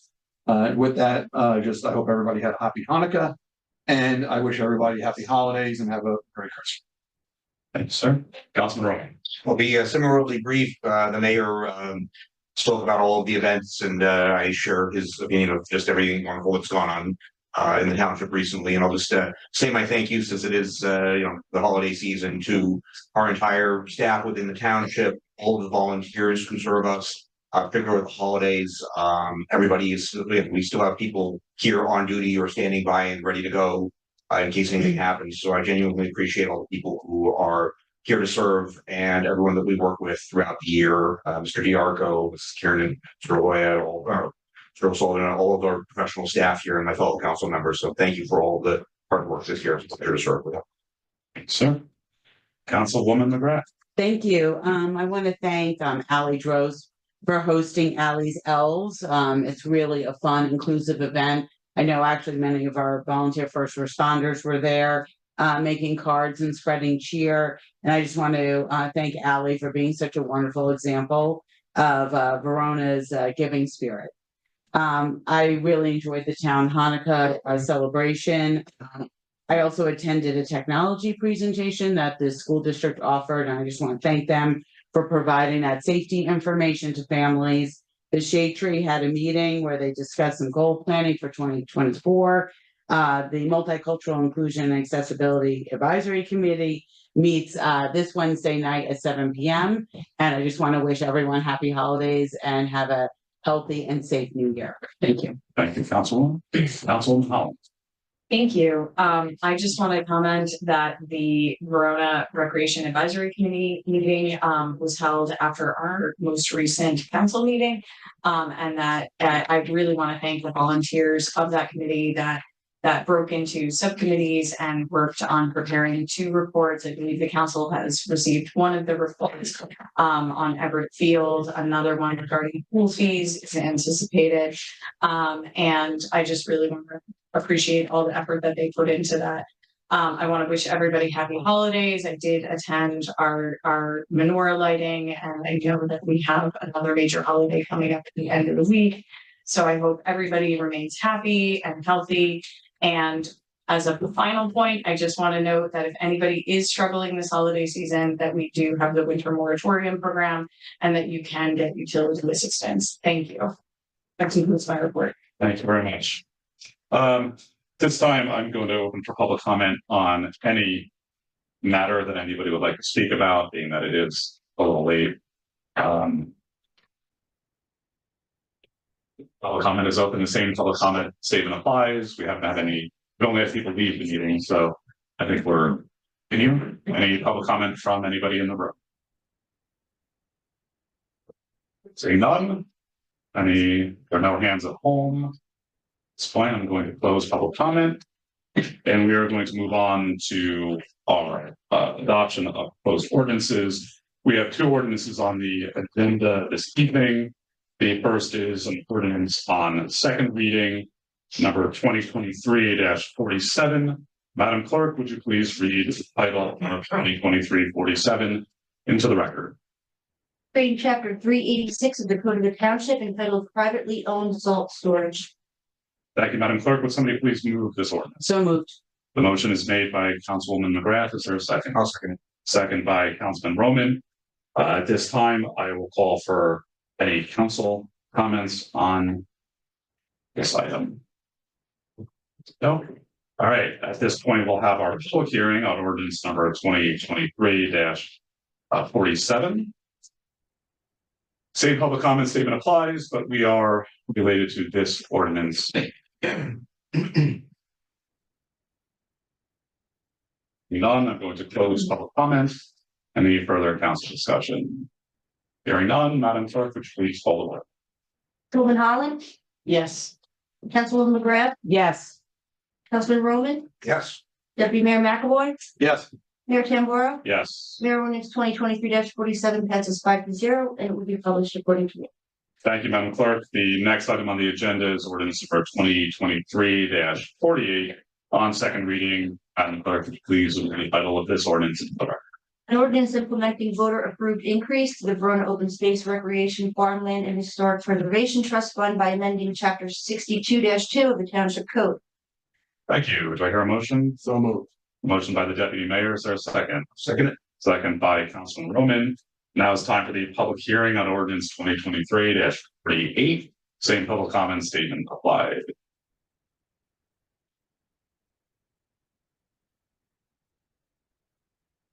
Okay.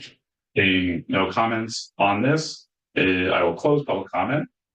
My only comments for council is thank you to the voters for approving this referendum, which will go a long ways to preserving open space in Verona.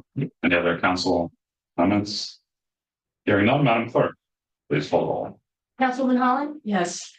Councilwoman McGrath, Yes. Councilman Roman, Yes. Deputy Mayor McAvoy, Yes. Mayor Tamboro, Yes. Mayor ordinance 2023-48 passes 5-0 and will be published according to law. Thank you, Madam Clerk. We're moving on to the consent agenda. This evening, there are 6 items on this evening's consent agenda. The first is the submission of the CDBG grant application that we had previously discussed. We are authorizing settlement agreement on a consent order regarding Lane. For some background to the public, this is a piece of property, Cook Lane.